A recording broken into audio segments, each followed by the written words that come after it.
the revolutionary yourself, Darius Lockhart, and I'm here to tell you to watch Powerbombshells every Sunday at 1 p.m. Eastern on the Fight Game Media YouTube channel. That's right, every Sunday at 1 p.m., and that's on time, every time, because when we stand together, what time is it? That's right, it's nation time. Welcome to Powerbombshells 213. I'm Mel, that's Sam. We're just two broads talking about the wrestling we're watching, which today is AEW Double or Nothing pre-show. Yay! What's shaking, Sam? So first of all, I want to say quickly thank you to everybody last week who probably saw our very brief message. Thank you to Mel for quickly handling that for me. Literally, as we were about to go live, I found out that a family member had passed. And I had, at the same time, I had another family member in the hospital, and it was just a lot, especially for my mom. And I needed to be with her. And literally, like, Mel and I were seconds away from going live when I found out. So sorry that happened, and that it was kind of just the way that it happened. It was kind of last minute, but again, thank you to Mel for handling that so well for me. I appreciate that. And my sister was pet sitting for our aunt who was in the hospital, and so she didn't know, and I had to call her first because I didn't want her finding out via our live stream, because Nikki was already in the chat.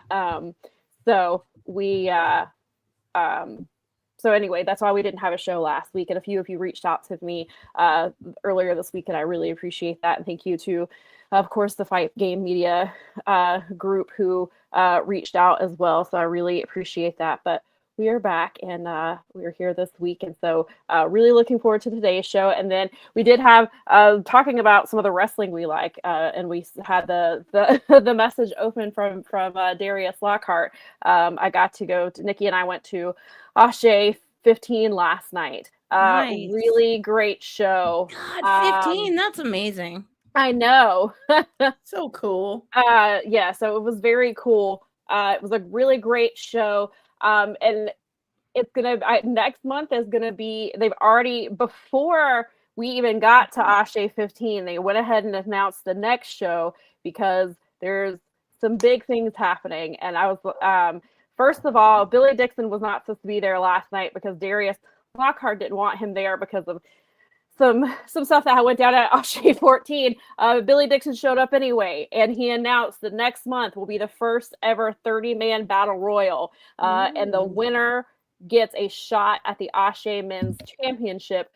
And as of last night, that champion is still Mr. Darius Carter. Mr. Darius Carter wrestled Darius Lockhart for the title, and some things went down in that main event too, and now Darius Carter is still the champion, and it was a really, really great match. There was a ref bump.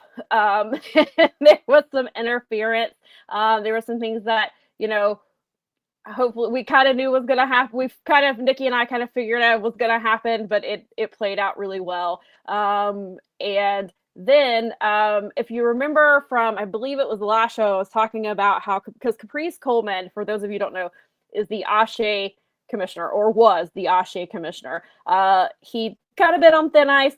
Board of directors have been keeping an eye on him for some things that he'd done. Well, last month he got really emotional because his son is he's not wrestling, but he's involved with the Ugly Gang. He comes out with them, and some stuff happened, and Caprice ended up hitting Rayhan, which obviously is a big no-no. And so last night was his last night as commissioner of Ashe. He's been relieved of his duties, which now allows him to be a competitor. And after the match last night, he went after Mr. Darius Carter. And next month, Caprice Coleman is challenging Mr. Darius Carter for the Ashe Men's World Championship. And that's going to be a huge match. Caprice is like, he calls it, I believe his name is the Ageless Wonder. His nickname is Ageless Wonder, and it is so apt. It definitely feels that way. So Nikki and I always say, like, we think that Ian Riccaboni would love Ashe. And I was like, I need Ian Riccaboni to come to this show. I need him to be here for Caprice Coleman challenging for the world title next month. I was like, hopefully he can come, because maybe he'll be in the 30-man. Maybe we'll put Ian in the 30-man battle royal. But yeah, so it was a really great show. And if you, I know that I gave away some of the stuff, but you should still go back and watch it. I saw some women, there were 4 women on the card that I've never seen before. And they were really great. Leah Knight specifically really stood out to me. She was really good, and her opponent Amira was really good, but all the women on the card were great. And so I always enjoy finding new women wrestlers to see. And it was a really great show. So if you join Ashe's Patreon, on their $15 tier, you get to watch the show for free via that's included in your Patreon for $15 a month. They have that in there. So if you are able to, I definitely recommend checking it out, especially before next month, because all Darius would say to us last night is that he got some pretty big gets for the Battle Royal. And he was like, I'm not telling you who. I want you to be surprised. So I definitely recommend I recommend watching last night, because the show was really great, especially that main event between Darius Carter and Darius Lockhart. This was their 4th time facing each other in Ashe's history. It was really, really great match, even with the stuff that happened at the end to keep this reign of Darius Carter going.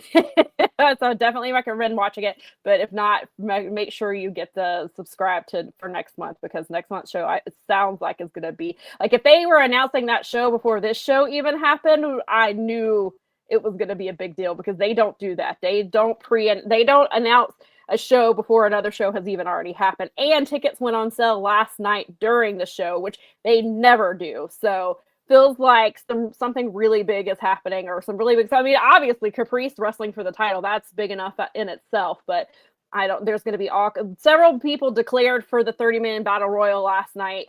And so it sounds like some other people, I don't know, maybe people coming back, maybe some new people we've never seen. I don't know. But it sounds really exciting. And so unfortunately, the one unfortunate thing about next month is Cedric Alexander.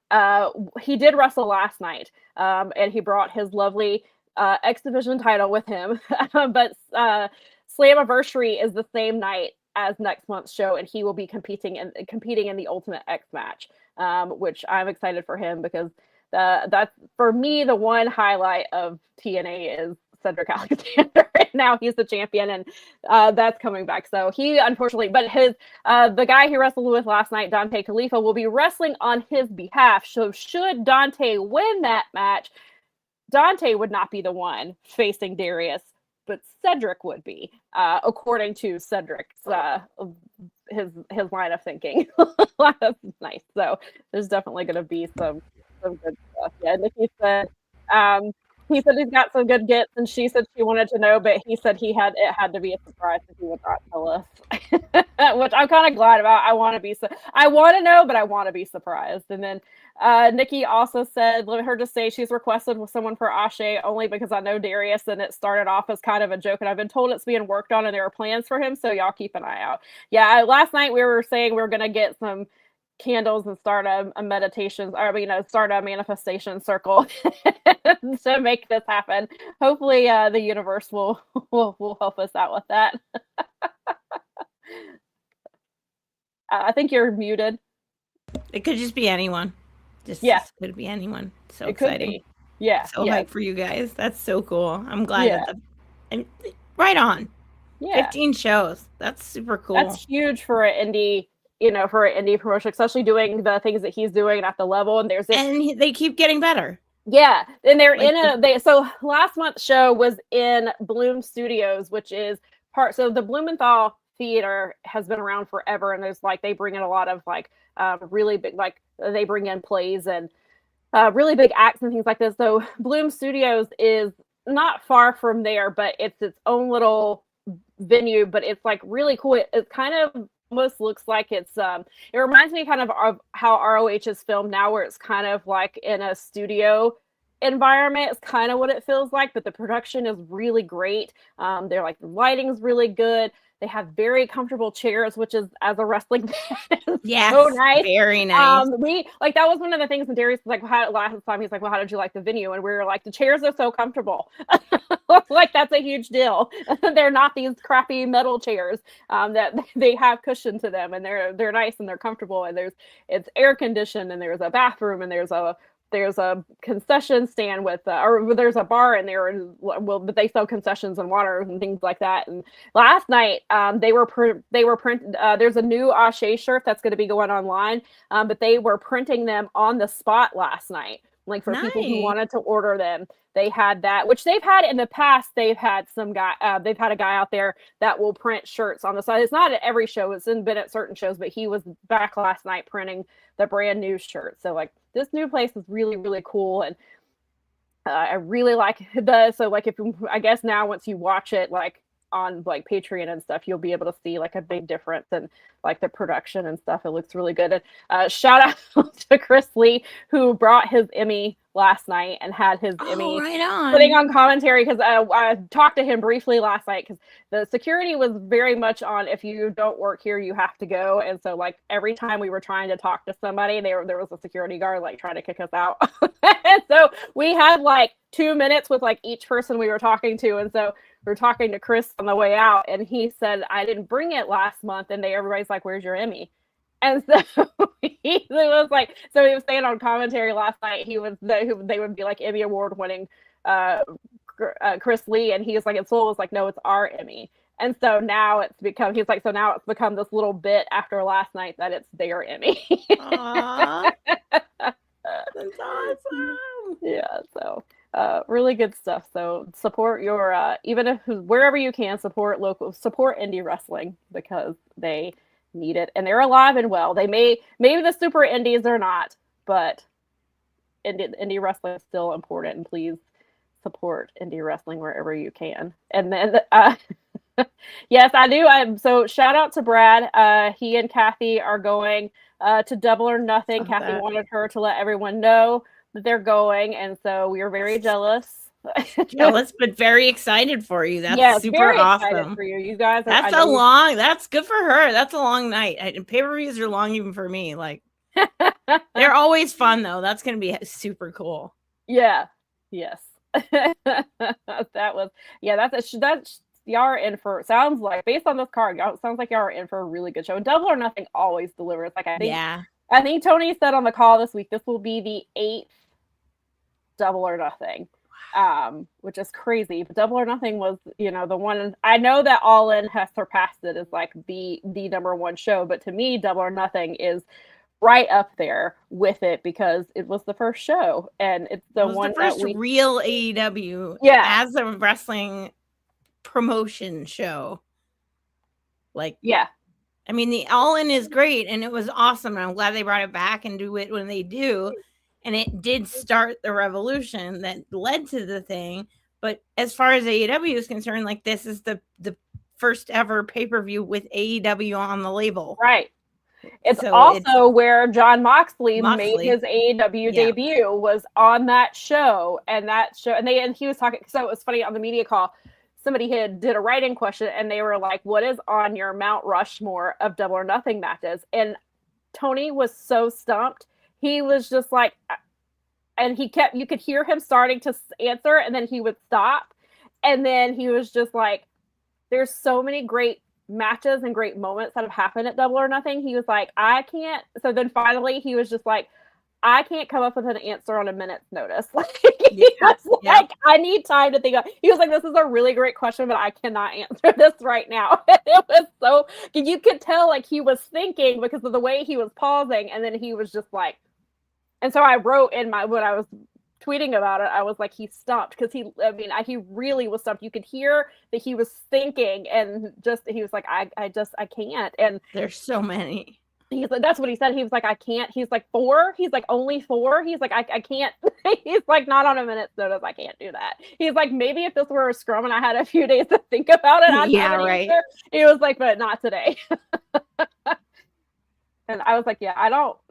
Yeah, there's been so many great matches and moments that on Double or Nothing. Yeah. Brad says All In is their Mania, Double or Nothing, Revolution, and Full Gear are the next tier. I would put All Out in there too, though. I think All Out's a super important show usually. Yeah. But Full Gear has gotten where it has. Yeah, Revolution's absolutely up there. Full Gear has definitely, like, if we're talking about the big four. I mean, yeah, full Gear is definitely up there, but I feel like All Out is really important too. Yeah. But maybe, yeah, that could be kind of but Full Gear really has. Well, like, Full Gear and Revolution are so important because they really do like story reset things in those two shows a lot. Like they really wrap things up and restart things as a part of those two shows. Yeah. Yeah. Big Man Dog says, for me, I always felt like All Out was the number one show up until All In came back. Yeah, see, I always had All Out as like a top four show, like of the big four, so to speak. Poor us. All of the AEW pay-per-views are so awesome that we can't figure out how to rank them. We may have our beefs with the weekly television programs, but the pay-per-views, I don't think it's like even the Exploding Deathmatch pay-per-view. Everyone like that was a great pay-per-view up to that stupid thing, and the match was even good up to that weirdness. And then what did you expect? Right.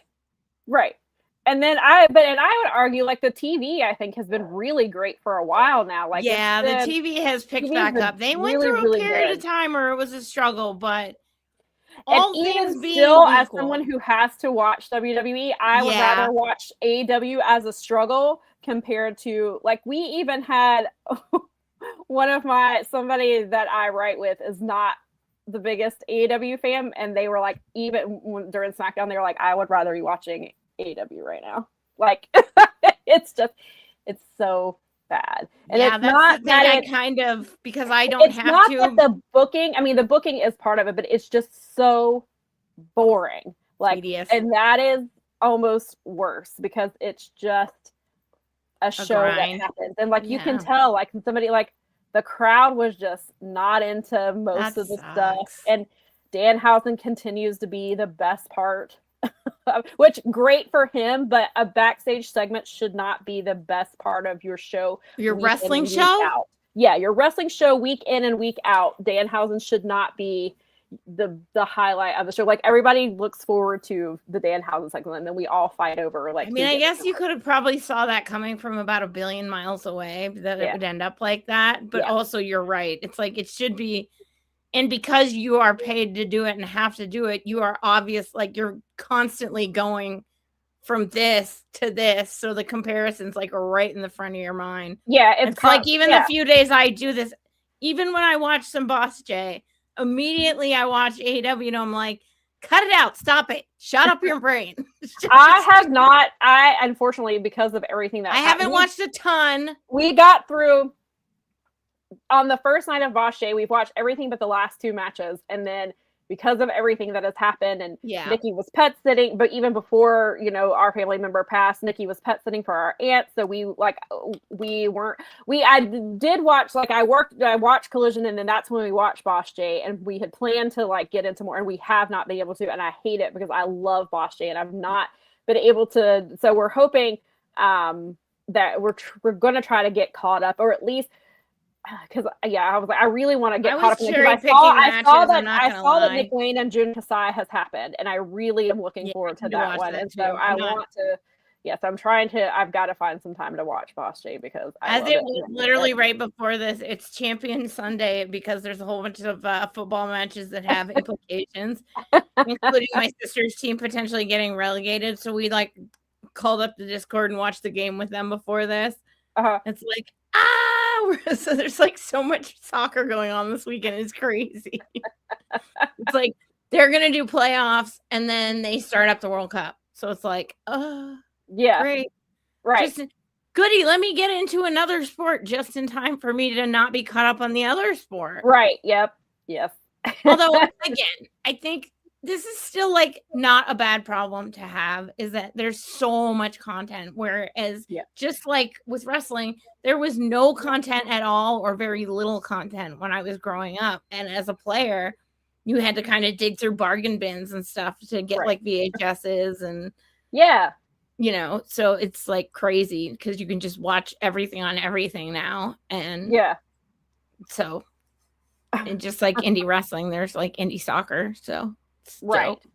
Yes. Daza, I heard that 6-women's match was really good last night. So Saturday night's main event was last night. And I would like to say, which is nothing really to toot your own horn about, but I got every single pick right last night. Because Saturday night's main event is like Battle of the Belts. Title changes don't happen. Got it. And 5 of the 6 matches last night were title. No, I'm actually sorry. You should probably be tooting your own horn because we usually get the picks wrong. I'm actually doing in the Wrestling Inc. picks thing. I'm actually doing very well. I'm like I think as of, I don't know what it is as of last night, but as of the last pay-per-view, I believe I was in second place, and that's picks across WWE shows and AEW shows that I was correct. And so hopefully I hesitate, like there were 2, and we'll talk about it, which 2 matches they are, but there are 2 matches for the Double or Nothing picks that I was going back and forth on who I think the winner will be. And finally I was like, I have to submit this because it's really not that big of a deal, but also like I'm in second place and like I don't want to like tumble down the leaderboard because Tony Khan, because of the choices Tony Khan makes when he books this card. Serious bragging rights at stake here. Right, exactly. So hopefully I got them right, which we'll talk about what 2 matches they are on the card tonight. But yes, I heard the 6-woman. So there was a 6-woman match last night that was not a title match, but I was scanning over the reviews last night from Wrestling Inc. and I was scrolling over scanning over the Loved Hated, and that was on there, and they were talking about how it was a banger opening match and how the women how that match like really delivered. So that match was Jade Cargill, Mia Yim, and B-Fab versus Charlotte, Alexa, and Rhea, because Rhea is getting ready to have a rematch for her title at Clash in Italy next weekend. But apparently that match was really good. So I shout out to the women for having a match of the night, it sounds like. So that's really good to hear, especially with, wrestling's not a priority over there. So I'm glad to hear when there's good wrestling matches. I'm glad to hear it. Curry had said his best friend is a diehard WWE guy, and he's enjoying AEW. And I'm talking about he has his historic place over WWE even in 2019. God, 2019 was that's what somebody was talking about last night, like how WWE isn't as bad as it was in 2019 as far as like booking wise, but like it's just boring. But like 2019 WWE that's like when I stopped watching it. Yeah, I wasn't watching then, so I stopped for a bit, or I think that's is that when I stopped? I think it was pretty close to it. I can't remember now. It's all blurring together. Big Man said I enjoyed WWE in 2023. In 2024, I haven't really watched much since the Netflix debut. You're not really missing anything. It's the same. It's the same people winning. Like I love Cody Rhodes, but like it's Cody, Roman, and CM Punk, like, or Seth Rollins. It's the same people all of the time. Like that's been their problem. Which again, going back to Death of WCW, they don't build new stars. They rely on the other ones instead of building up new people. And like Obafemi, I've talked about a lot about how they could really do something special with him, and then they just undid all of it by bringing back Brock Lesnar Monday night and having him attack him. And they undid everything that they just did at WrestleMania because they can't build new stars. And some of the stars that they have been successful elsewhere and then come back, and it's just Korean said, ladies, I'm talking about he did not apologize for 2019. He enjoyed. You know what? Good for him, because I don't know anybody who enjoyed 2019 WWE. No, it's so funny. The 2 times I've gone to a WrestleMania, right after I've gone to that WrestleMania, I stopped watching WWE. It's the weirdest thing. When I was out in Seattle and we went, and then we sort of just stopped watching. And then the same thing happened with WrestleMania 35, which was in 2019. Was like, not that I was watching a huge amount of it up to that point, but again, like we were in New York. Our friend was from overseas. He had never been to a WrestleMania, but had been a wrestling fan his whole life. You gotta go. Like, it's an experience that you definitely, like, Brian Alvarez wasn't wrong about, like, the 10 things that you need to do that are wrestling fan things. Like, it's worth the experience. However, I didn't, like, come home and, like, get back into WWE. I didn't even watch Mania this year because I was doing there was nothing to really like. I mean, I know. I watched the internet. I watched night one. I didn't even watch. I mean, I wasn't home for night two. I was at the Panda Fest. And right, exactly. I was out of town, and there was nothing for me. I did hear that. I mean, I did hear that CM Punk versus Roman Reigns was actually really, really good. That was the consensus I heard from everyone, was that was really good. And I've heard from a lot of people that night two was better than night one, which has been the case since they've done the two nights. Yeah. Night two is generally the better one, but I didn't go back and watch it because I was like, I don't care enough. And then the only reason I even like, I'm already behind on enough wrestling as it is. I don't need to go back and watch it when I can. And the only time I even tune into Mania, the only reason has been because we get Peacock free with our cable subscription. Yeah. So even then, it's not like I wouldn't go buy it. Yeah. You know what I mean? Right. Yeah. So I definitely didn't go out of my way. But yeah, so I'm glad for the people who did watch SNME. I'm glad that the women, had a great show. And then next weekend is their pay-per-view. Because this month has been, so they had Backlash at the beginning of the month. They had SNME last night. And then they have another pay-per-view next weekend. So it's just been so all the stories have been playing Clash in Italy is just like a Backlash. They were all just leftover stuff from WrestleMania, basically. So it's just there's not a whole lot of new stuff happening, and it's just kind of I'm so glad that I think SmackDown. I think we only have 2 weeks left of 3-hour SmackDown. I mean, yeah, and then it's going back to 2 hours in 2 weeks. I'm so glad because it is rough and and so they. I don't want to. I'm trying not to spend too much time on WWE, but I do want to quickly mention that. They've been hyping Blake Monroe being called up to the main roster, basically using repackaged vignettes that they were doing before she arrived in NXT. They just basically are using that and repackaged it with some footage of her in NXT. And they debuted her in a backstage segment that was less than a minute. After all that hype. Instead of having her, and mind you, that same night, Tiffany Stratton had an open challenge for the U.S. Championship, which everybody thought this is where Blake is making her main roster debut. Nope, backstage in a 50-second segment with Chelsea Green.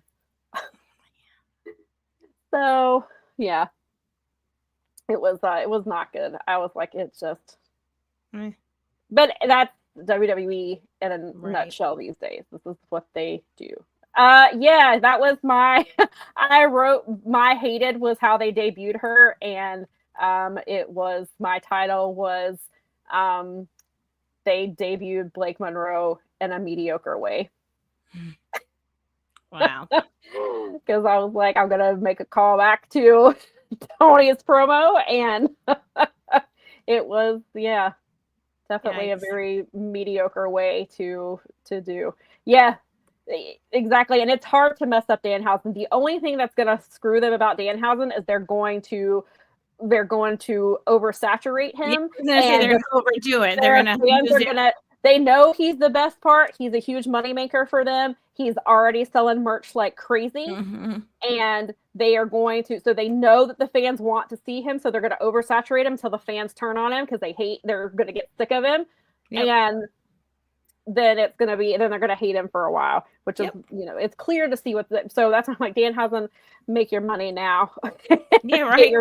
Get your bag as much as possible now, because once they start turning on you, and they will. Danhausen will always have his fans. We've seen that. They followed him from the Indies. He will always have those fans. It's just when they get sick of him on TV, then it'll wear out eventually. The gimmick wears out. People get bored with it. They get tired of seeing the same shit over and over. Right. And but like I said, I mean, he's been super entertaining. He's a lot of fun.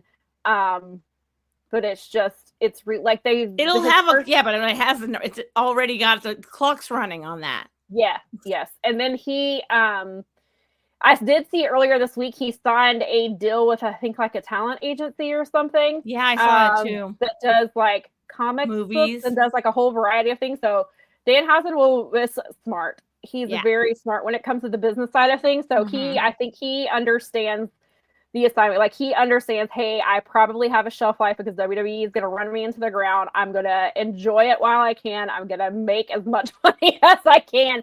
And then, use this platform and move on. Yeah. And that's true. I mean, you do. Some gimmicks don't naturally have a short shelf life. And especially when it's WWE and they're going to run it into the ground. Oh my God. Yeah. Every single week. Yeah. And they're probably bringing back Enzo and Cass. Enzo was backstage. Why not? Last week, Big Bill is his contract is up either at the end of this month or sometime in June. Sounds like he's going back over there. So desperation is a stinky cologne. All right. So yeah.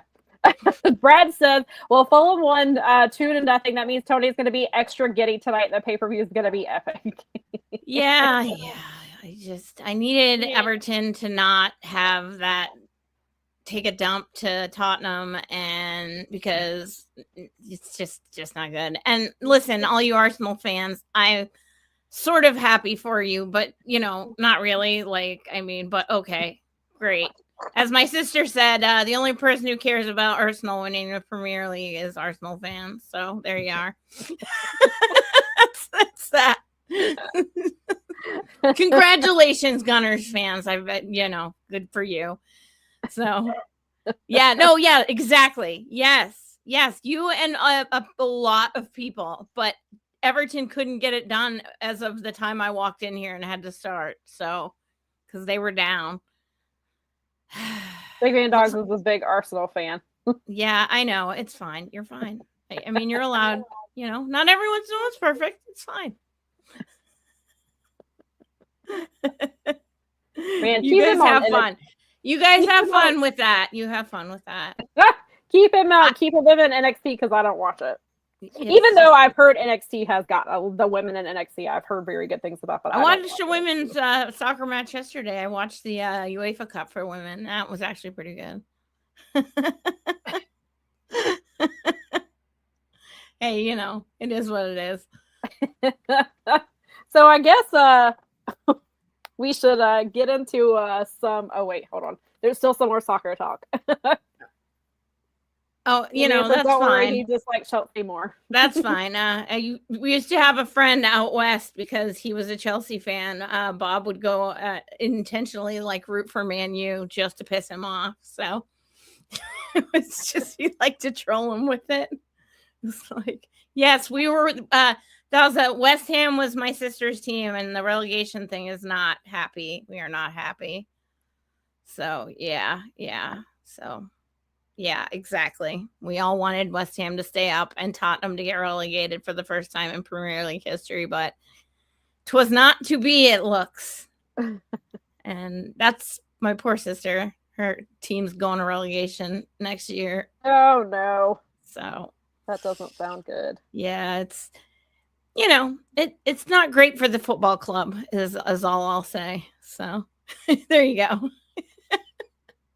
My brother-in-law is the biggest anti-Arsenal fan. He literally sent me a picture of a roll of TP with Arsenal's badge on it one day. I was like, I want this for the barber shop. You're so funny. When I found out they won last week, I was like, do I need to do a wellness check on my brother-in-law? Oh, no. Because Arsenal won the Premier League. So. Oh, no. It's going to be a weird year, though, because it's I'm starting to get into this, and all these people are going to go play for their international squads against each other. Okay. So it's going to be really crazy with the World Cup. I wish America were in a better state than we are, because there's a lot going on with international play that's not cool, and it's a bummer. There's a lot of great players out there right now. Yeah, that is unfortunate for sure. Look at you guys. So, yep. Hey, I played from the time I was 5, so it's kind of one of those things it's just back in the zeitgeist for me now. and again, just like with wrestling, you can watch freaking everything now.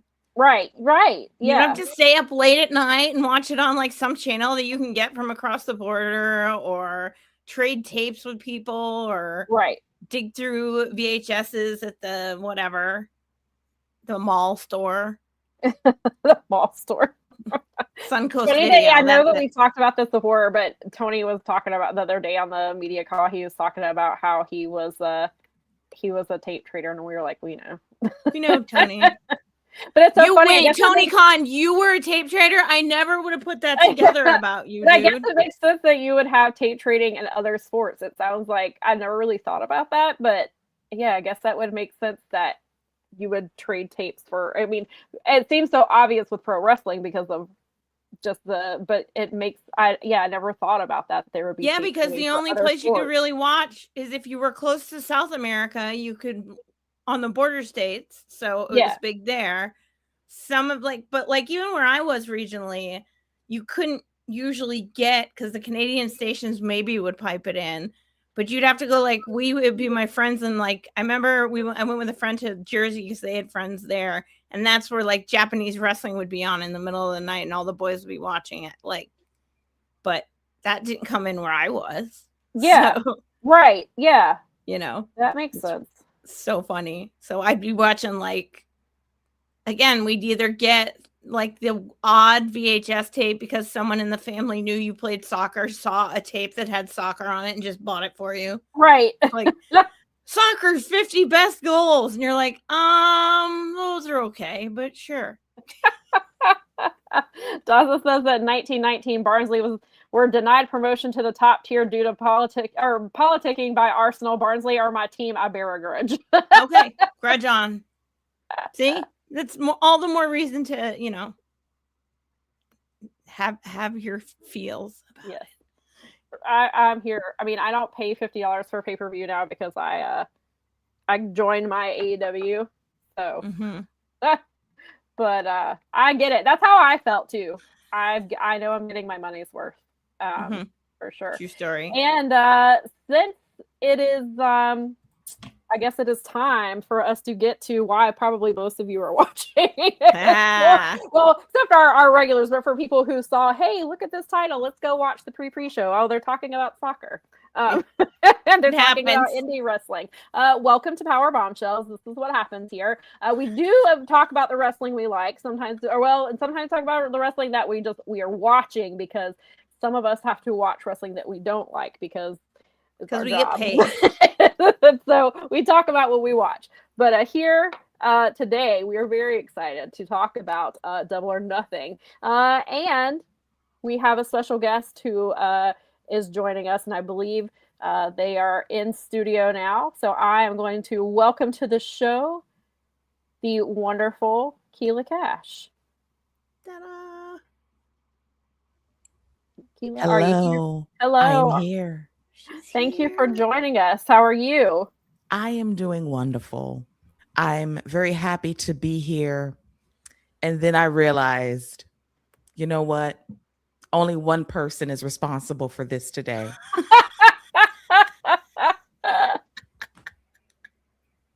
This is true. It's so funny that you say that. I said the only good thing about it is that it makes it so that Sam and Keila just get to have a nice time, and I get to sit here and enjoy it.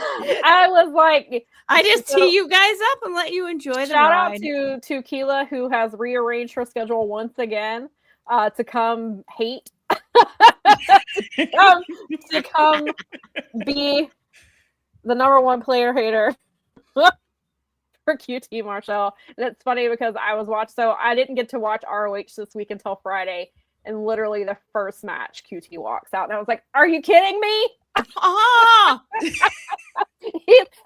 Andretti comes out first. And I was like, oh, sweet, Action Andretti. Let's see. Because, he got involved in, he cost Leah Rush the title match at Supercard of Honor. And I was like, oh, cool. Let's see. What are we doing here? And then QT walks out. And I was like, Tony. Damn it.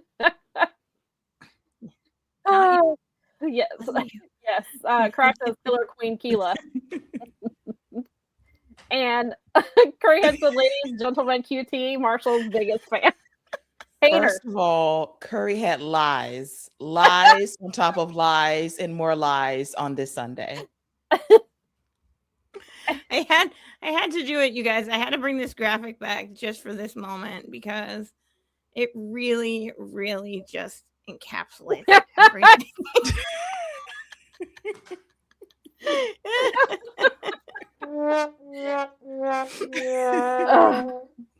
Man, this graphic is never going to get old. Apparently, It because never it is. comes I back, brought it back up. I was this like, I have to man do it. finds a way to get on a pre-show How does he do it?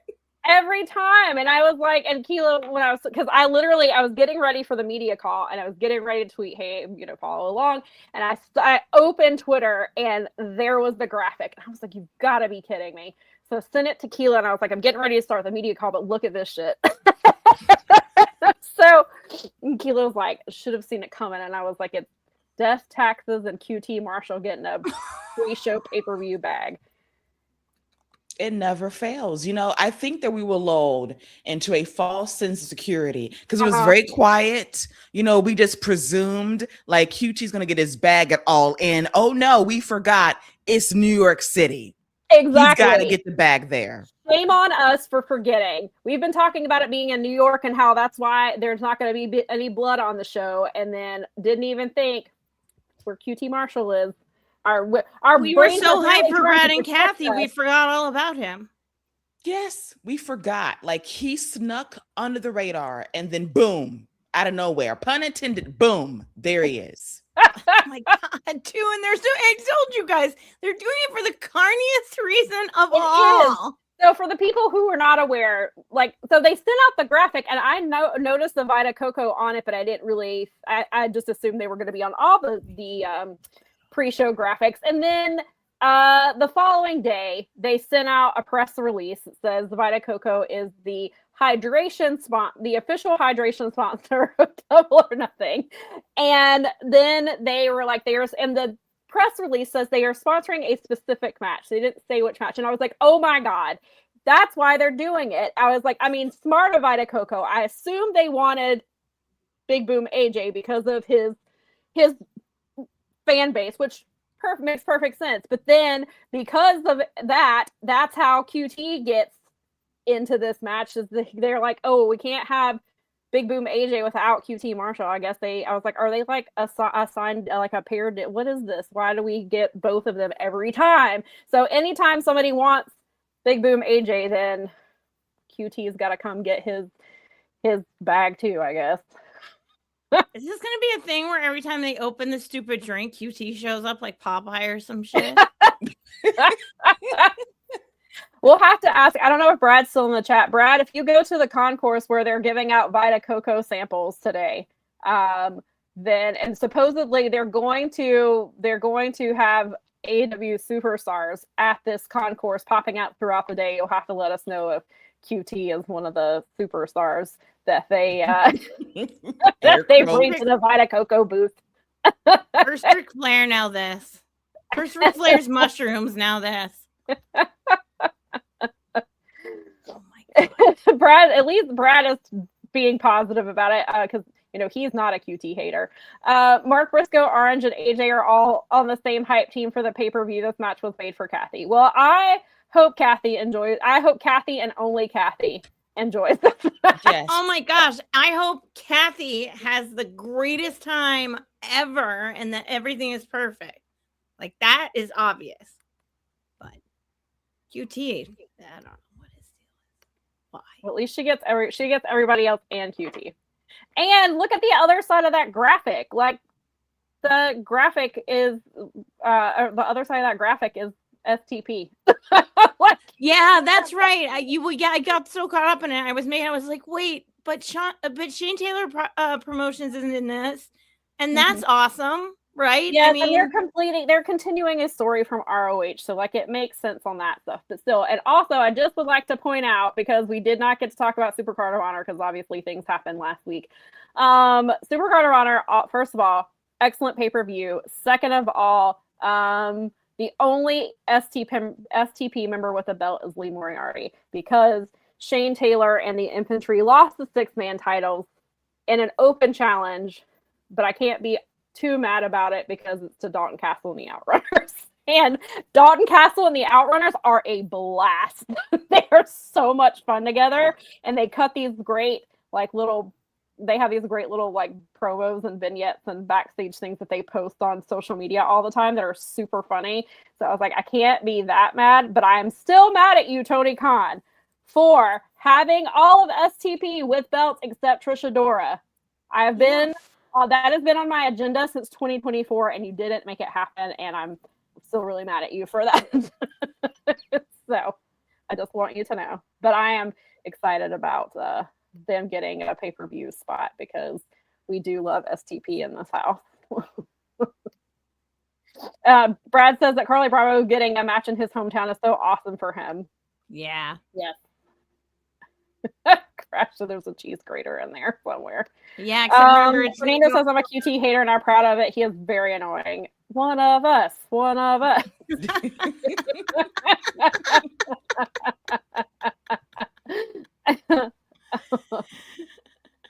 Sounds good. Yeah. Some of that. So, Keila, do you have any other thoughts that you would like to share about this particular match or just about QT in general? I mean, let's start with the sponsorship, okay?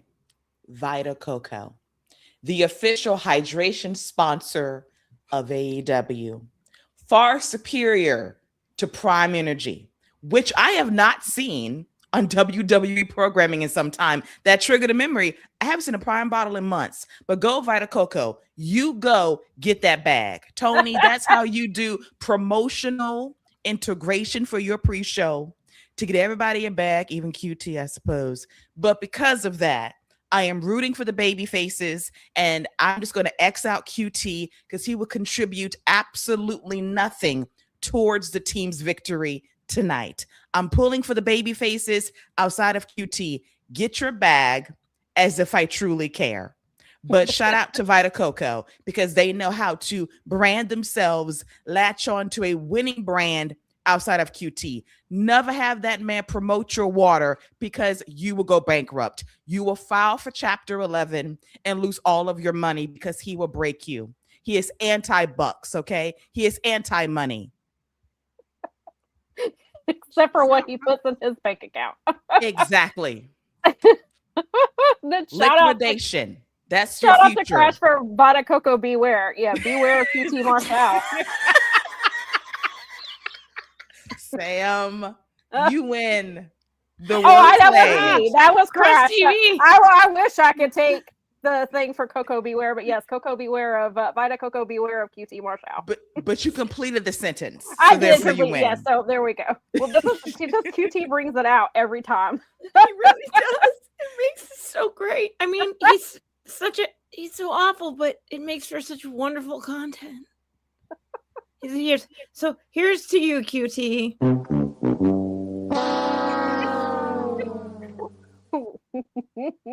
Cliffhanger game where you need us so you can fall off of it.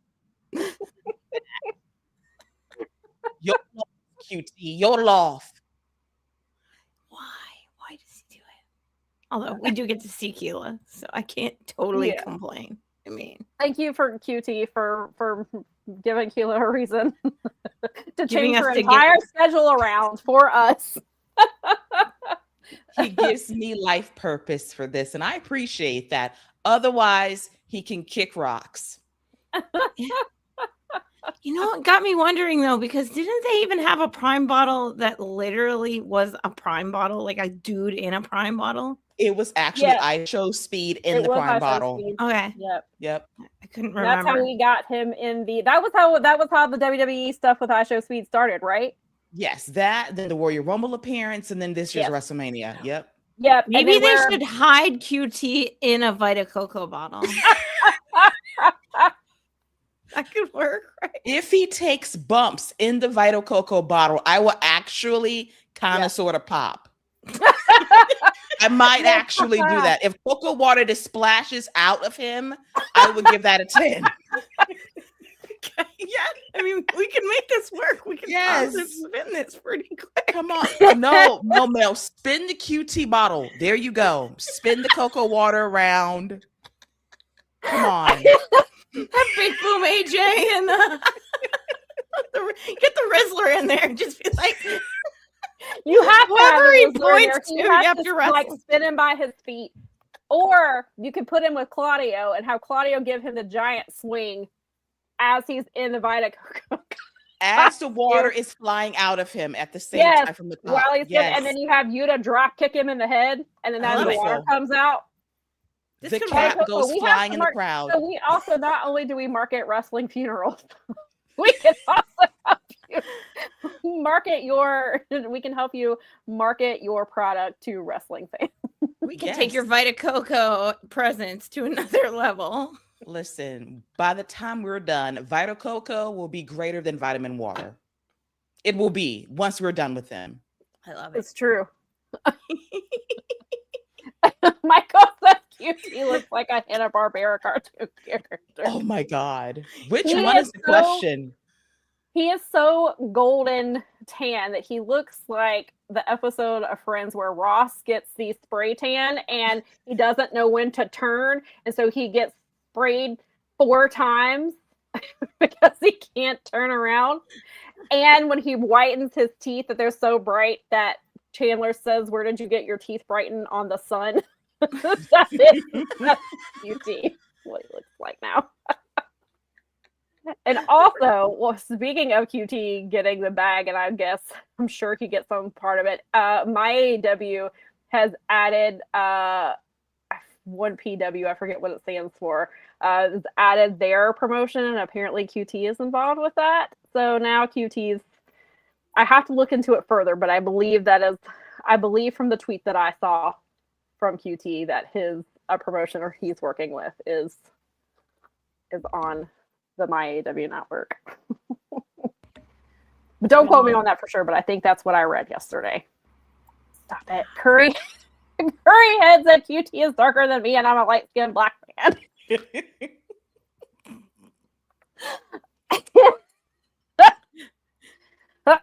There is that certain hue of orange that white guys tan themselves to that just, I don't know, man. It's that gold orange color. It's almost bronze, I think, is the best color. It's very weird. Crash said a penny for Adam Cole. They don't make pennies anymore, dude. No, oh my God.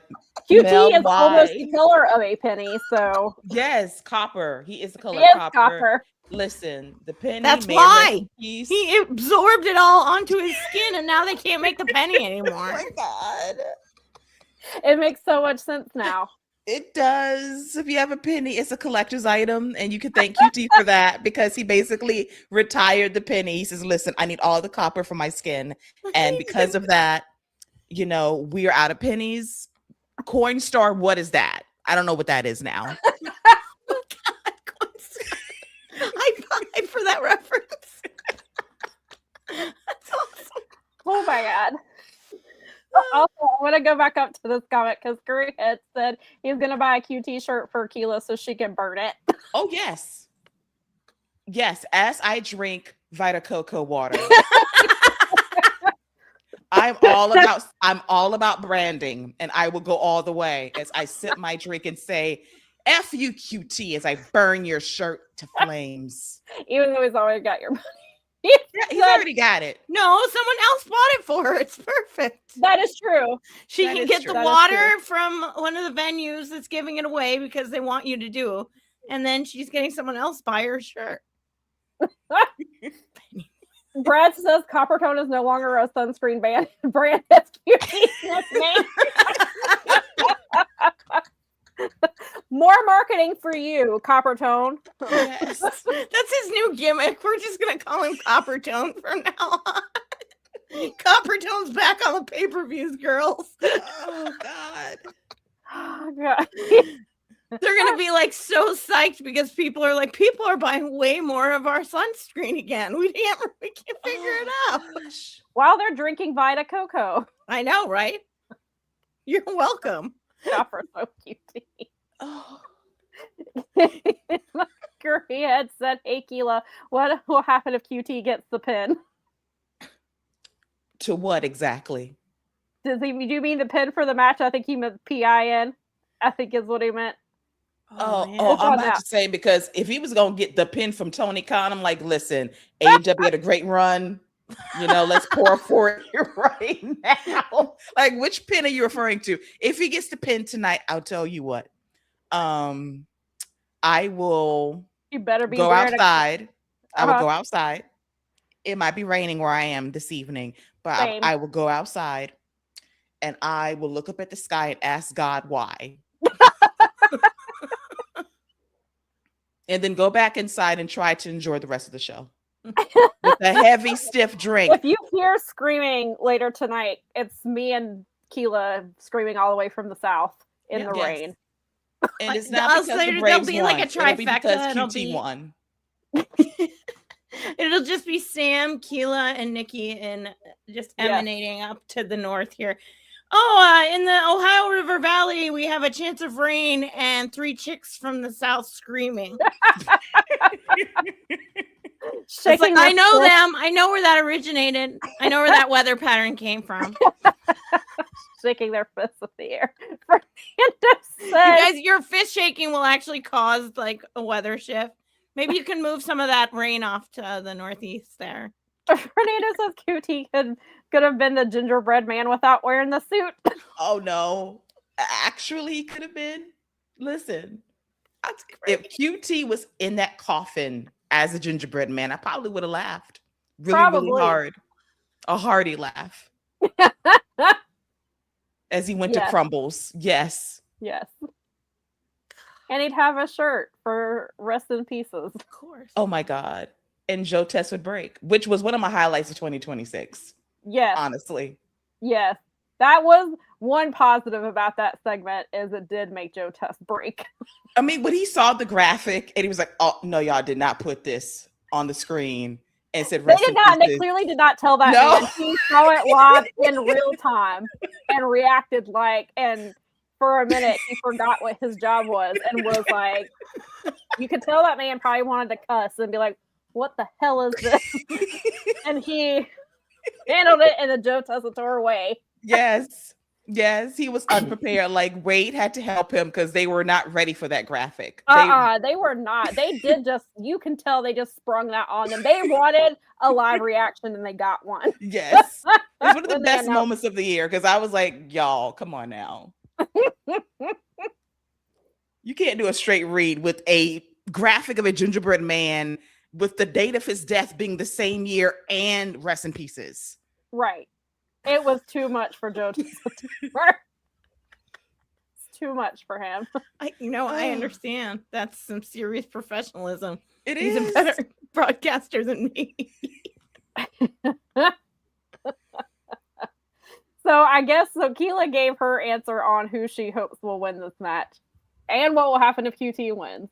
Mel, who do you got here in this match? I also am on the faces. I'm a big conglomeration fan. I want them to win. It makes more sense to me for them to win. I mean, obviously there's like, oh God, I don't know. I kind of want Shane Taylor Promotions to win just because that'd be fun, but I'm pretty sure that it'll be the conglomeration and that's how that'll end up going. So yeah. I mean, always Shane Taylor Promotion. Like, I always want them to win because I love them so much. But I feel like you have to give it to the baby faces. It is a sponsored. And they're going to be running around with those waters probably everywhere. Sponsoring AJ, Big Boom AJ. They want him and his fan base, which I get. It's smart. He has a huge following on the socials, right? On YouTube. And yeah, stuff. he does. He has a really, which is why I think he's in this match. But whenever there's a Big Boom AJ, that means like Copper Tone he's got a Copper Tone shadow with not him. far behind. We have Boom and Doom. And a Copper Tone shadow. Yeah. Copper Tone shadow. Move over, Orange Cassidy. Curryhead says STP do it for Keila. Straight up. I would love them to do it for me, but they won't. They will let me down. Yeah. It'll be a tragedy and I'll cope as long as Copper Tone don't get the pin. Yeah. If that does not happen, then I will be satisfied with anyone else getting the dub. I know that's right. Yeah.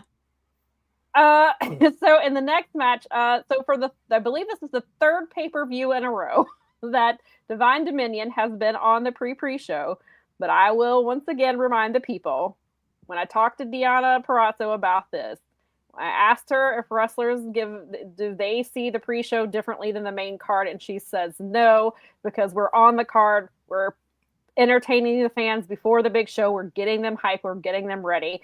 So that is what I tried to remind myself when I see Divine Dominion on the pay-per-view. I mean, on the pre-show.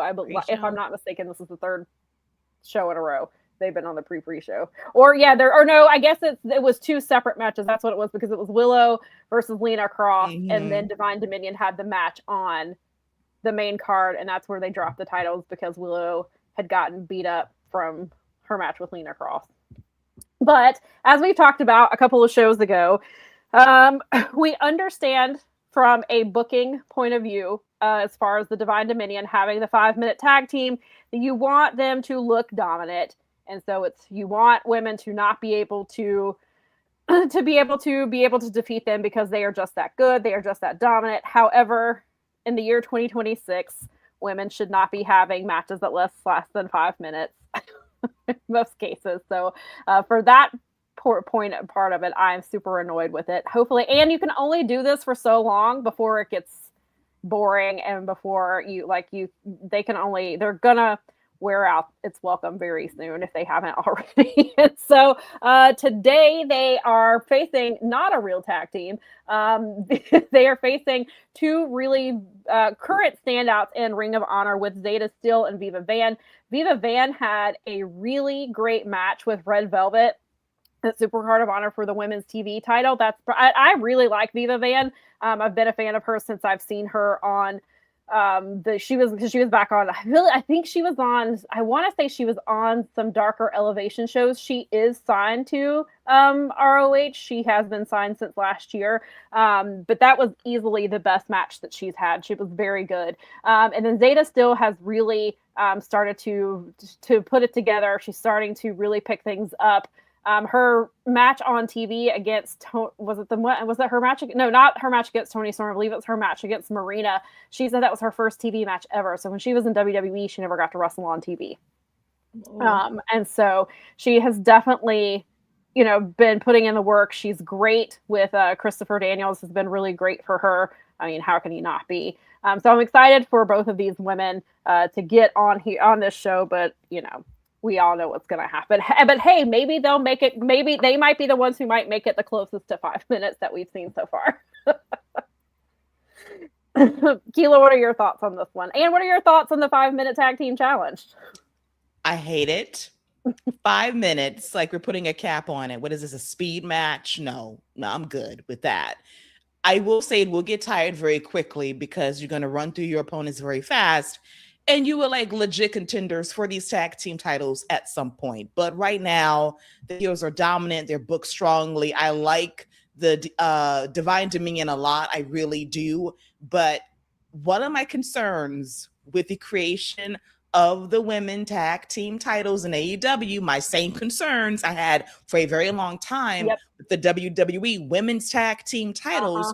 Once we create them, what are you going to do to book your division strongly and appropriately by having strong teams, great feuds, and matches with time? And right now we're running into that issue of legit contenders, limited time on the pre-show. And I understand the narrative of if I'm on the pre-show, I'm on the show.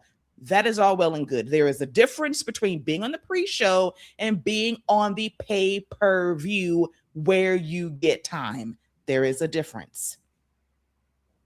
Yes, totally agree with that. Mel, what do you have? What do you think about this one? So, I mean, I wish it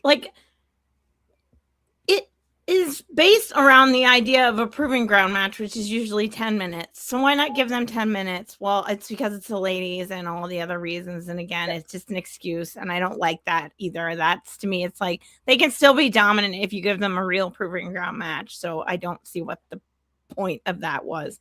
You can still have them beat people in a short period of time in 10 minutes. and then have someone go along. And I totally agree. But like, we talked about this since the very beginning with the tag team belts, and why we didn't know if we were ready for tag team belts, because they were already struggling to just book their individual single stuff and like the feuds and stuff like this.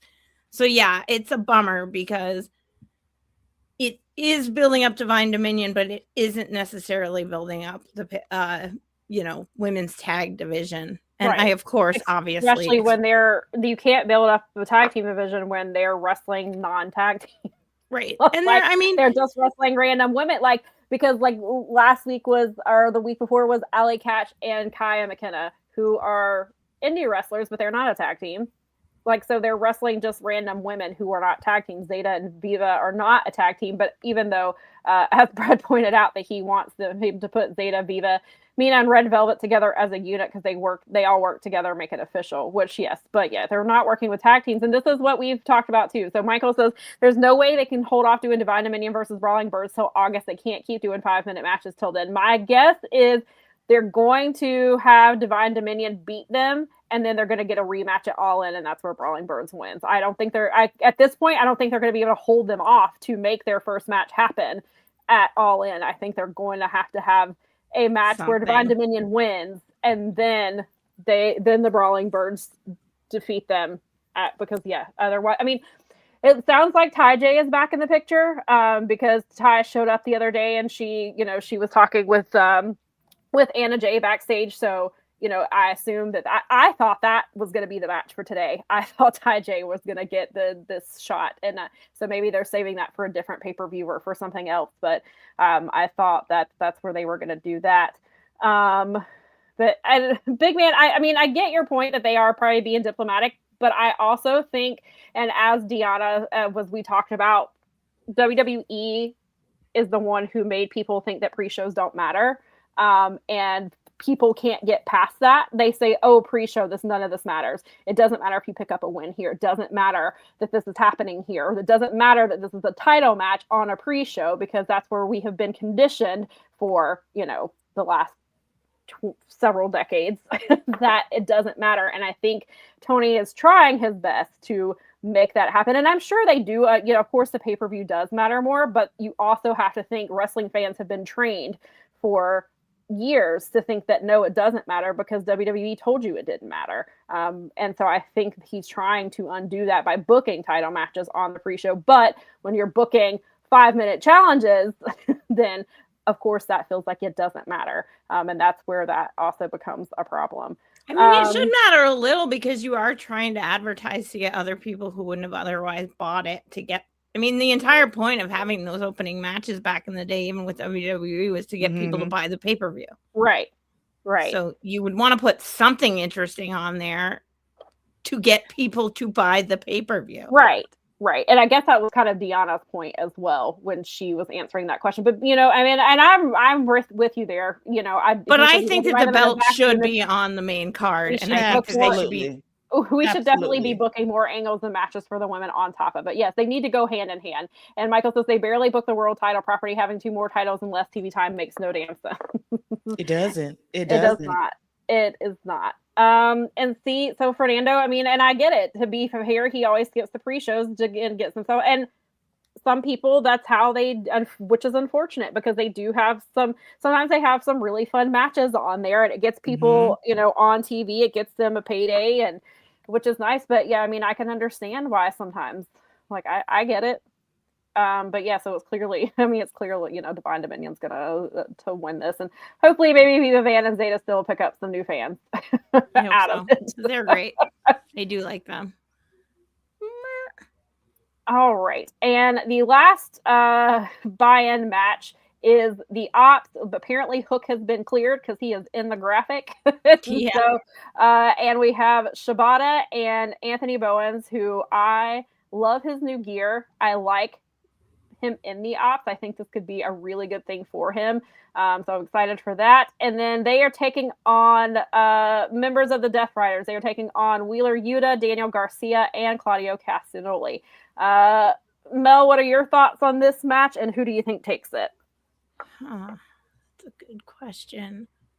I feel like maybe the Ops need a win here.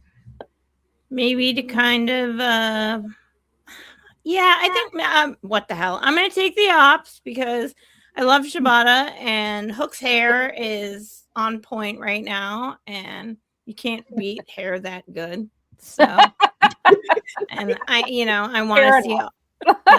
it's like I like his entrance music too, but I do yeah, too. I think the Death Riders have their own like other things that they're doing, so maybe they get a little distracted and Shibata takes them out. And, I mean, that's who I want to win, so that's what All I'm right. thinking. I'll take works for me. Keila, what are your thoughts, and who do you think takes it? First of all, Mel, you being a hair aficionado makes me so happy.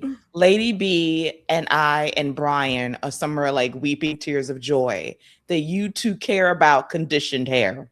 And Hook has amazing hair. Undisputed facts. Yeah.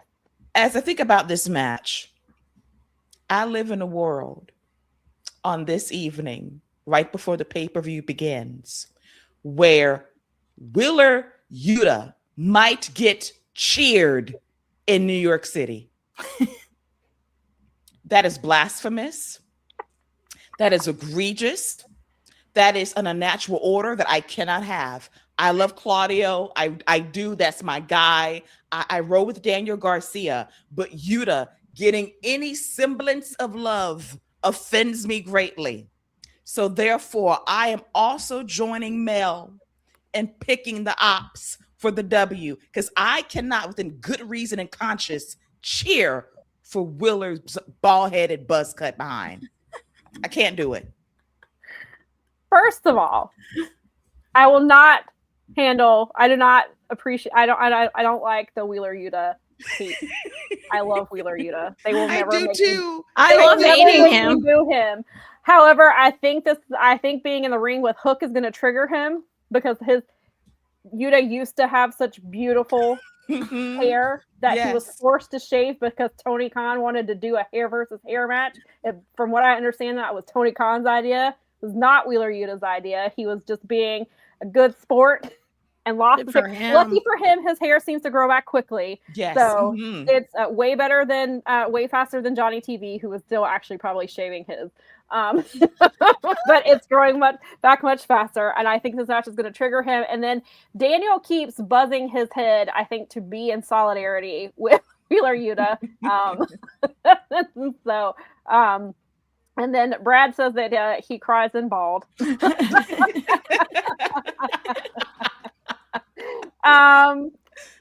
And yeah, it's hard to go against Hook here, but also isn't Daniel Garcia? Is he not? Wait, where's Daniel Garcia from?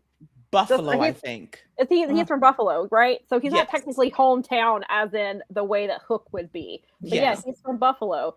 So he also could have some cheers this evening. And I do love the Death Riders, but also the Ops really need a win. Mm-hmm.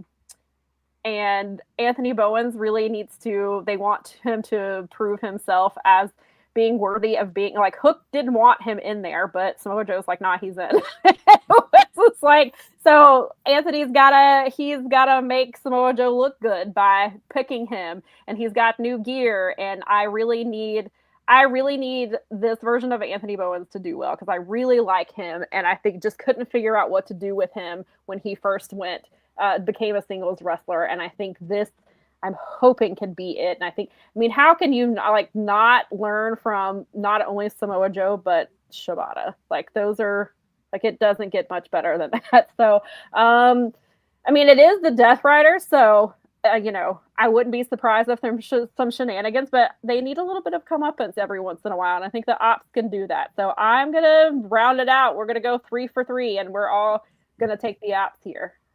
Sweet, excellent. It's night and day. Hook has more hair than all 3 Death Riders. Keila and Lady B and Brian are like the official hair people of our Discord. They, like, everyone checks in with them weekly. Michael, they clearly did this on purpose. See, so look at the contrast between Hook and Yuta.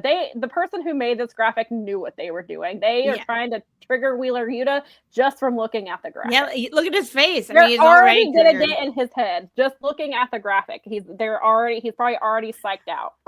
Yeah. Brad says that Buffalo is wow. Shots fired. Wow. Damn. Wow. See, Buffalo is way further away, but he's slagging on Long Island for Manny Hanny. That's pretty funny. Wow. Ouch. MJF was like, boy, I'm going to find Brad tonight. I'm going to find him. He's going to have to I won't be bald. He's like, I'm in New York City, you dick. You're going to make Kathy have to defend get her dad against Listen, Kathy, Brad just threw down a gun. Protect your dad tonight. Protect him when MJF finds him. He just called Long Island not part of the city, man. And Whoa. Buffalo on top of that. And Buffalo. Yeah, but I'm afraid of Buffalo than Long Daniel Island. Garcia and MJF after, and Chris Statlander, because she is also from Long Island. The Buffalo's train takes a lot longer to get to the island than Long Island's does, and they have their own train to get there. So I'd be way more concerned about being invaded from Long Island. Being invaded. Being invaded by MJF. Yeah, Long Island invading Manhattan Island would be the funniest thing in the universe. So. They're all shooting bagels at each other.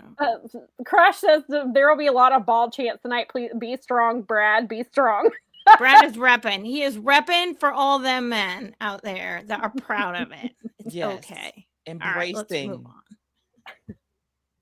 All right, so briefly before we get into this, we didn't obviously get to talk about the Owen Cup last week, into, so we won't go through the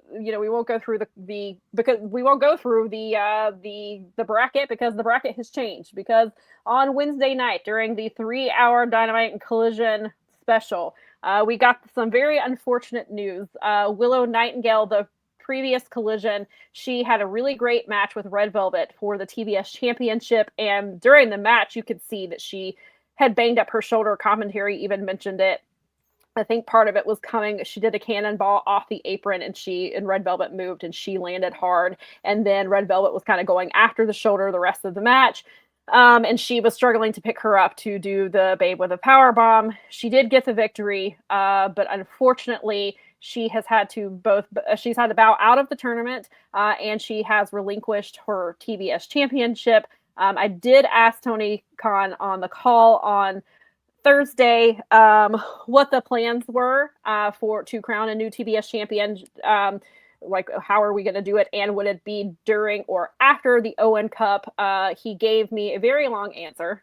Most of it was Most of it was about how great Willow is, which, I get it, because Willow is great. And, so he talked about how great she was as a wrestler and as a champion, how she's been a top star for them, how she's made herself very valuable. The fans love her. She's 10-0.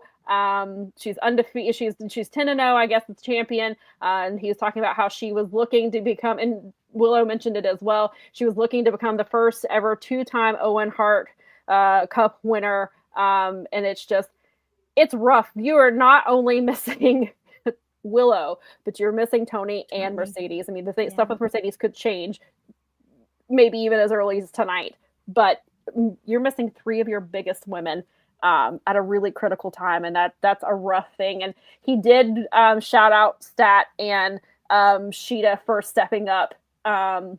And he said that they've had a lot of injuries to deal with this year. He said, if you had asked me coming out of Revolution, I had a ton of plans in place for Toni Storm. Persephone was supposed to be involved. He had plans for her for Double or Nothing, for Supercard of Honor, and just in ROH in general. He had a lot of plans for her, but he did say Persephone should be coming back sooner rather than later. He's hoping fairly soon, it sounds like. And then he was talking about how some of the women have been banged up and we wouldn't even know because they've only missed like a week or two. He did obviously confirm that Chris Statlander will be cleared for tonight's show. So she will be on the show. And then he said all of that to say that the plans for the TBS championship will be announced following Double or Nothing, because he wants to see a part of it says how the Owen plays out tonight, because we do have one match, and obviously if you lose your match, you're out of the tournament. And so he said that between that and he wants to see the results of the women's 4-way match for the title. Based on that, if we have a clearer picture, then he will be ready to announce what's going to happen with the TBS championship. So I'm assuming probably on Dynamite, we'll find out what the plan is for that. If they're going to do,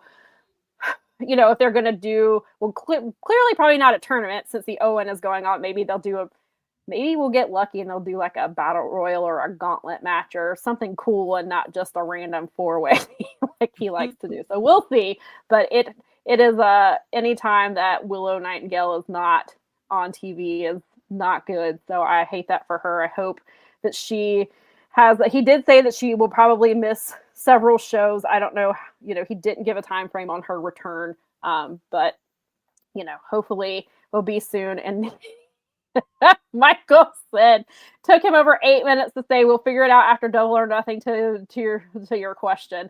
Yeah, it took him a long time to get there, which is why I did not ask him because I didn't want to be like, well, what does Willow mean? Because I knew he would tell me without me asking. But hey, at least he was, because the call before he got a little short with me. So at least this time.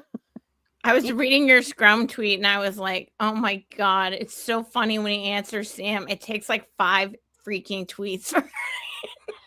When he wants to. Sometimes it is not. Sometimes it's no. Sometimes he gives you like a 2-word answer and is like, why is that girl keep asking me those dumb girl questions? But then the other times he has to go into his little political, like, I love Willow and Willow's the greatest. And it's like, Tony, focus.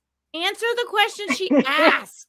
I think that I appreciate him giving Willow her props because she should have them. And so I appreciated that. So funny, so political about it. He reminds me of when real political, like when the president used to address the press in like the briefings for Really Real, and they would give the most silly, like, oh, I'm glad you used the word the.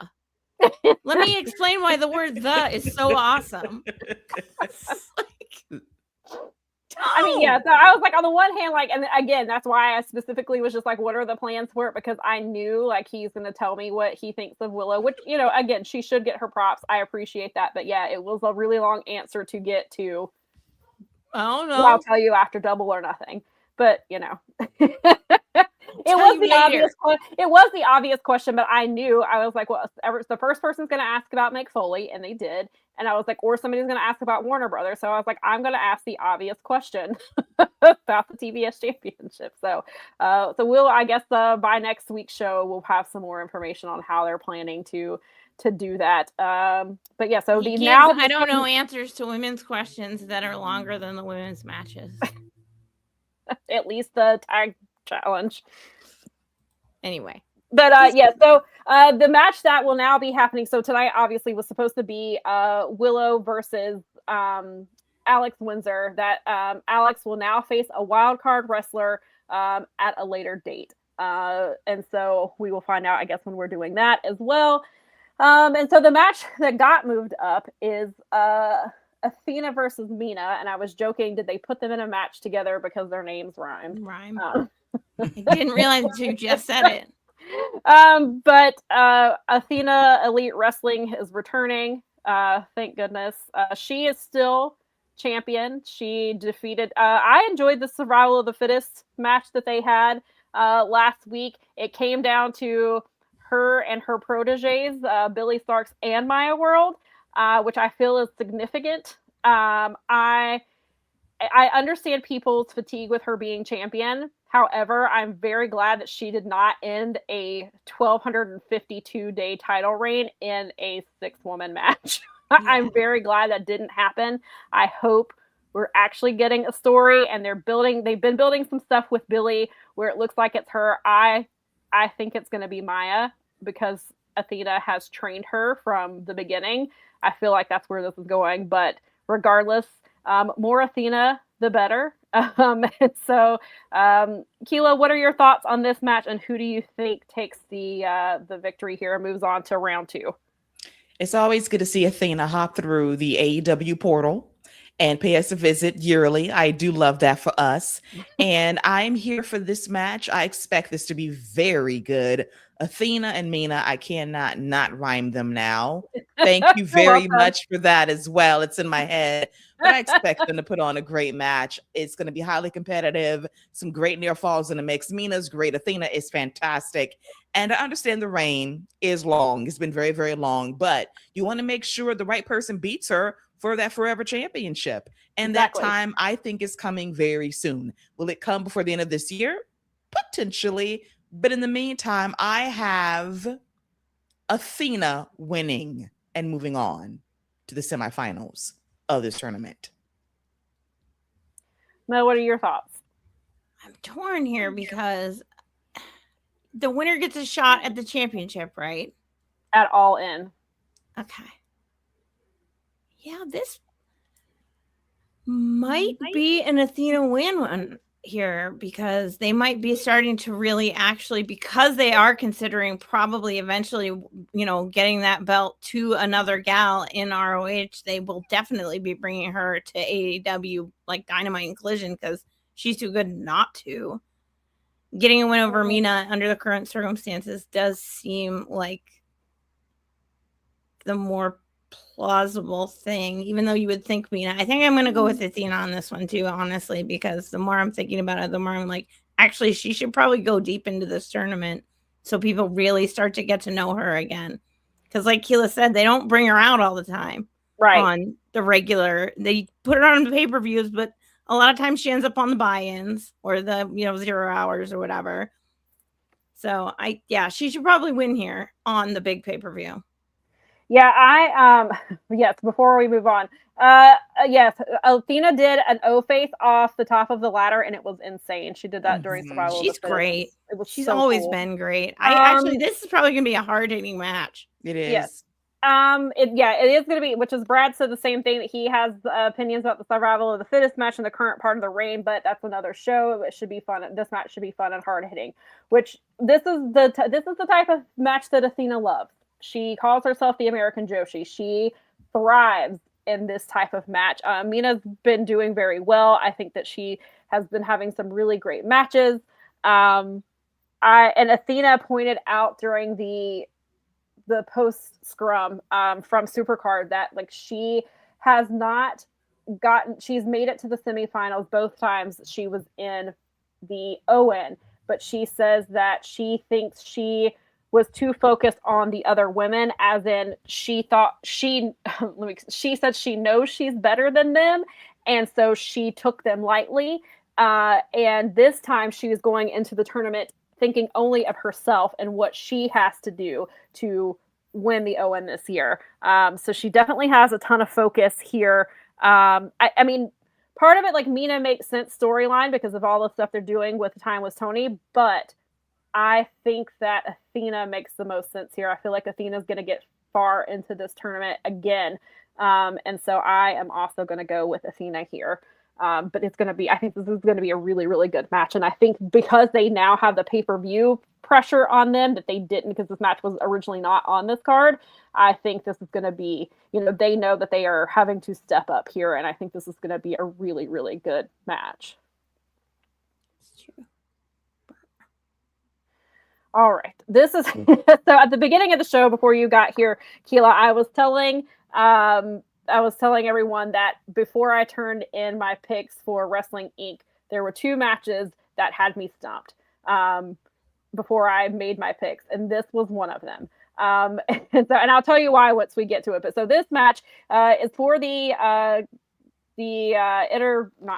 International Championship, right? No, the Continental Championship. It says Continental.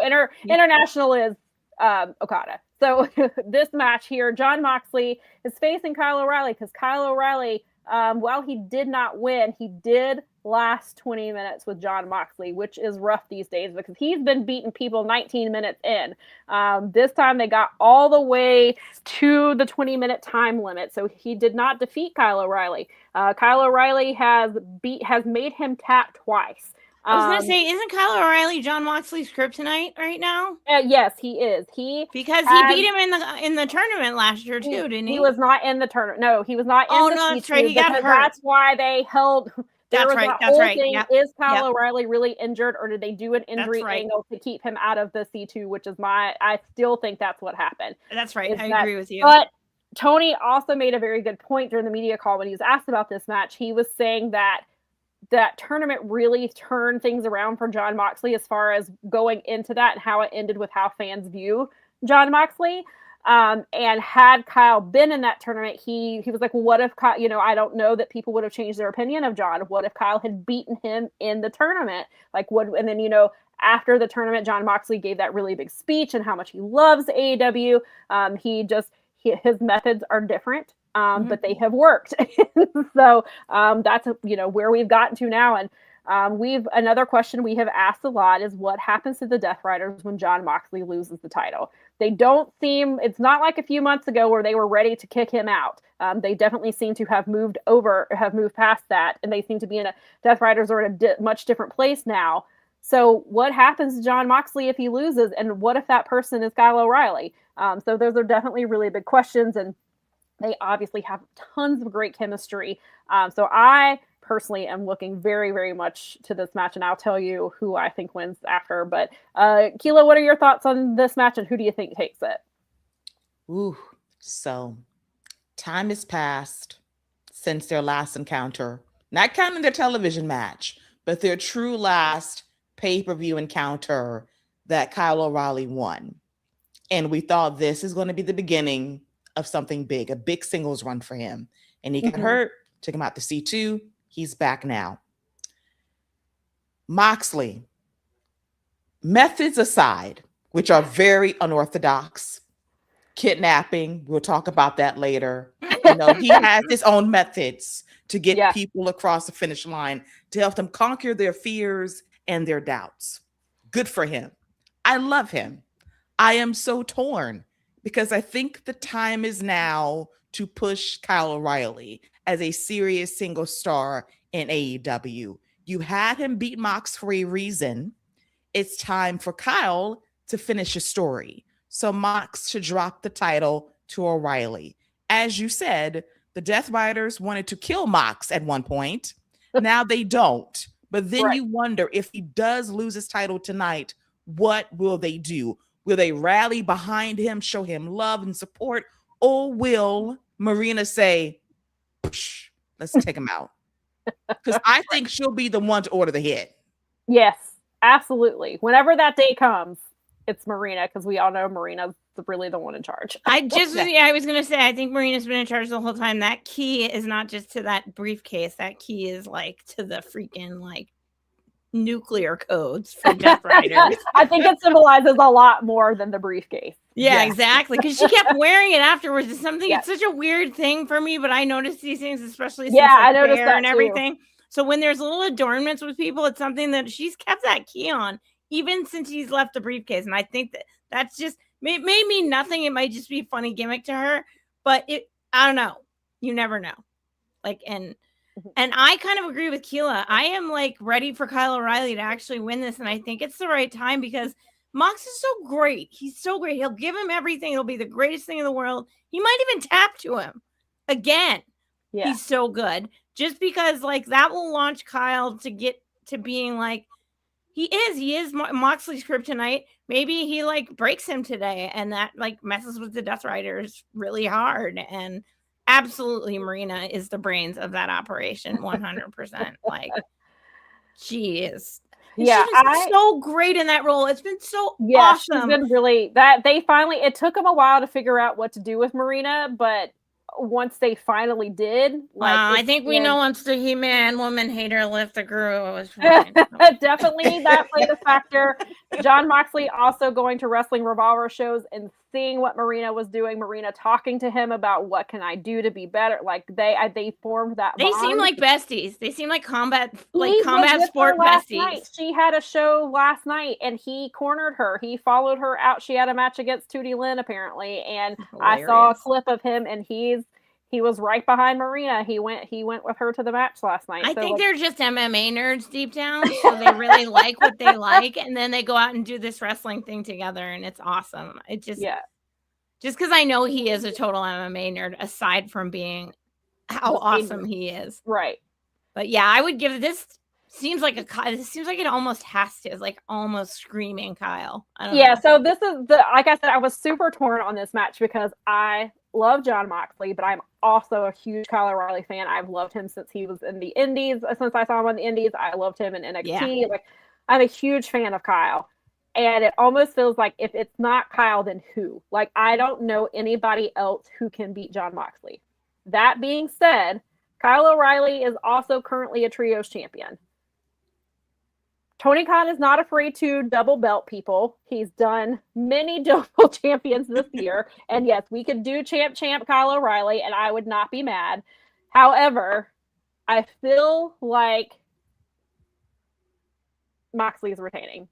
I've gone back and forth on this many times, and I was like, if I'm wrong here, I will not be mad because I love Kyle. But I don't know what.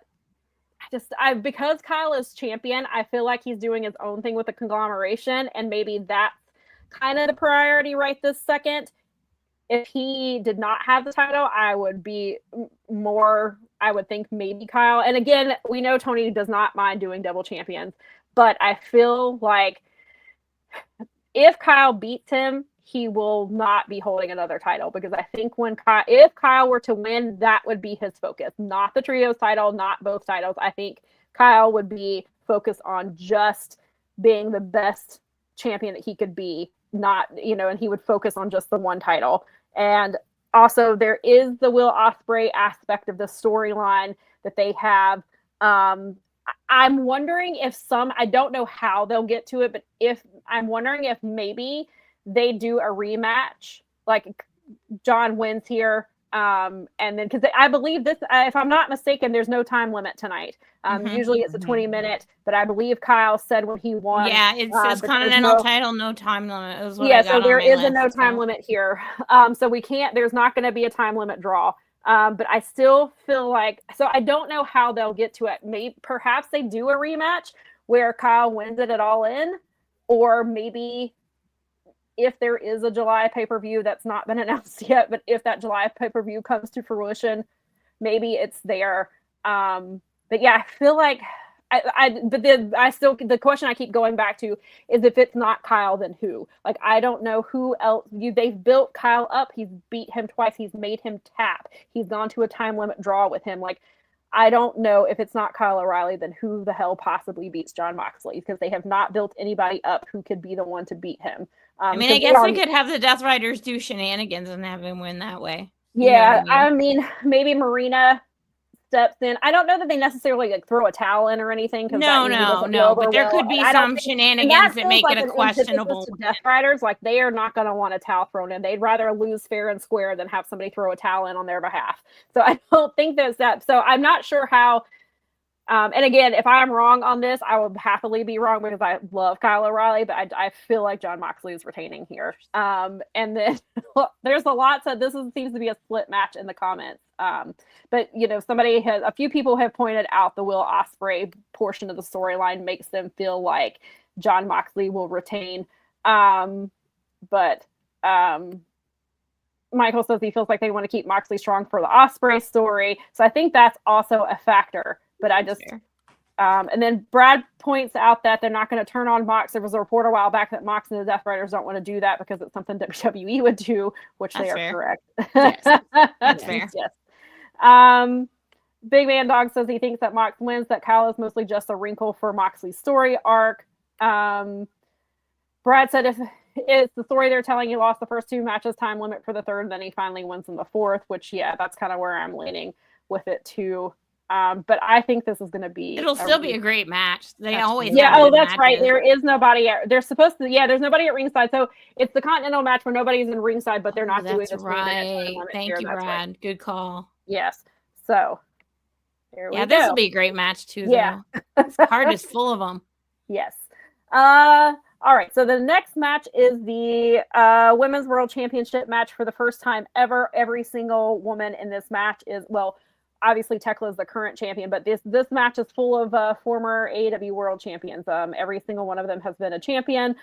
We have Chris Statlander versus Jamie Hayter versus Hikaru Shida versus Tekla for the title.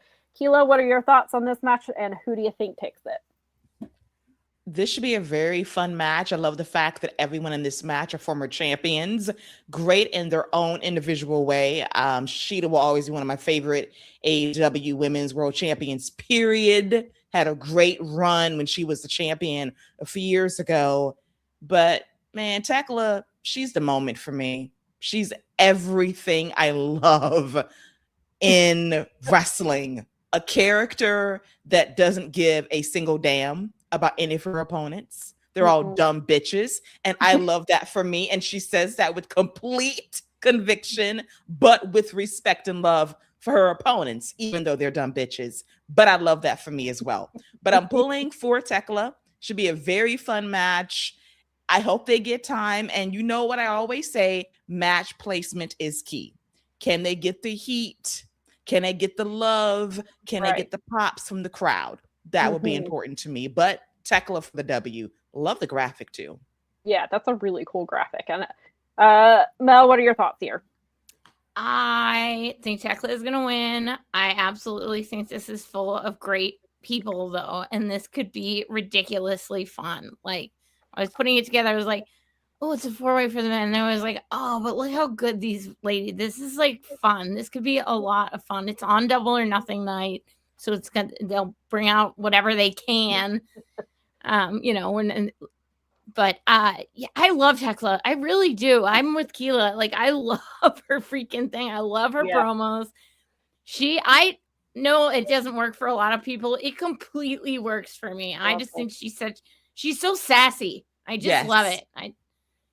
She's amazing. And I think that it's good for the belt. And I hope that Stat kind of shines tonight in this match a little bit, because she's gonna find the thing. I know she is. I believe in her so hard. And I think matches like this help elevate her to finding that thing, because she can be around all these other great ladies who have their thing now and keep doing that. And that is because I think she's almost there finally. I think that this last little while, whatever it is, she's gonna find that channel, the thing that works for her, and she's gonna go and maybe have another shot at the belt someday in the future and really kill it. But yeah, I'm gonna put Tekla retains for me today on this one. I'm with you both. I love Tekla. I think she's unlike anybody else right now. She's unlike anybody I think AEW has had. She's so much fun. And I was reading I saw a clip from an interview with her earlier, and she was talking about how she cusses so often. She's like, I speak other languages, and she's like, and being told not to cuss is almost like not being able to speak a language, because she was like, I just love it so much. And she's like, and that's who I am, which I feel you, because I am a person who does the same. Yes, same. My spirit animal. Like, right. listen, I was like, just the more I learn about Tekla, the more I like her. Like, and then I also saw a clip where she was like, I don't care if you think I'm a nerd. She was like, I love Lord of the Rings. And I was like, yes, I love her. And then I saw the thing about cursing. I was like, Tekla, I love her. Like, she's great. And she makes the stupid bitches, she makes it work for her. I think it's because of her. She's just effortlessly like cool. She's just she's just very cool. She's great in the ring. She's just she carries herself. Like, I've talked about this a few times. Like, I was so surprised when I saw her at Blood and Guts and realized how small she is. Like, she's like 5'2". She's little tiny thing, but she's so, her personality is so big and her aura is so huge that you think that she's like almost 6 foot tall. Like she's just because of the way she carries herself. She just carries herself with so much confidence, and I love her. And I agree with Brad. I feel like Stat's gonna come close to winning. Shida is gonna cost her somehow, and we're gonna get a full feud with Stat and Shida, which is what we've been saying. Stat needs something away from the title, and I know she's competing for the title here, but she needs a storyline to figure out who she is so she can put it all together, because we've said she's got all the pieces, it just has not quite clicked yet. And I think it's getting there. I think Shida is bringing that out in her. I mean, Shida is Shida. Like, all 4 of these women are great, and every single one of them can represent AEW. But, you know, Jamie Hayter obviously is one half of the Brawling Birds, you know, and so, you know, I don't want that to take away from what she's doing in the tag division, because we need tag teams who are focused on the tag team division. You know, that's been one of the things we've talked about a lot. But I like the Shida Stat part of it. I know there's been injuries and women have really been having to step up, but I think Tekla retains here. I think regardless, even if, I don't know what Tony's original plans were, because it clearly was not this, but I think that Tekla is, I feel like she is the best person to keep this title, and I love what they're doing. The Shida's character is a lot of fun, just everything that's happening. So I agree. I'm going to go with Tekla here as well. Oh, Big Man Dog said, fun fact, it was me that wrote that question for her. Is it the one about the movies? Is that what you asked? That's funny. Fantastic, because I mean, she lists off, like, you know, she was talking about how Kill Bill obviously is a really big influence for her as a character. She talks about other things, and she was like, I don't care if you think I'm a nerd, I love Lord of the Rings. And she was like, 1, 2, and 3, they're all great. Yeah. Right on. All the way with her. That's awesome. I love that. I also am a cursor usually. Sam and I, for years, obviously, have done a really nice job of not talking the way we both usually talk, I think. Just to try and not get us. We do not want to get this channel demonetized. Yeah, exactly. Garrett and maybe Keila will kill us. So they're like, if we can hold it in, so can you, right? Right. Yes. So we have to refrain. We have to pretend we don't say those words as often. We try to keep it to the one F-bomb, the one official F-bomb, and that's it. It is hard sometimes, depending on the topic that you're talking about, but I usually let you have it, because I worked with kids for such a long time that I can actually shut it off a little easier. Because I actually, with all those years, I cannot remember a time all those years I never slipped in front of a kid. So that's good. It's pretty impressive. That is very impressive. Like 2 decades of working with them.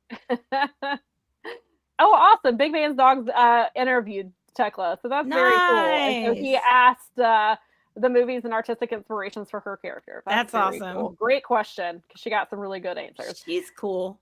She's great. All right. So on to the Owen Hart Cup. On the men's side of things, we have Bandito versus Shane Strickland. Or Swerve Strickland. I don't know why I call him, going back to his indie days all of a sudden. I haven't called him that in a while. I don't know where that came from. But Swerve Strickland. It says Swerve Strickland on the poster. So. I know, and I still said Shane. Shane Strickland. That's his name, and that I know. That's what say. I don't know. Well, yeah, when I first saw him, he was Shane Strickland on the Indies. He was, and I call him Swerve all the time, so I don't know where that came from, but still, it's the same person. It happens.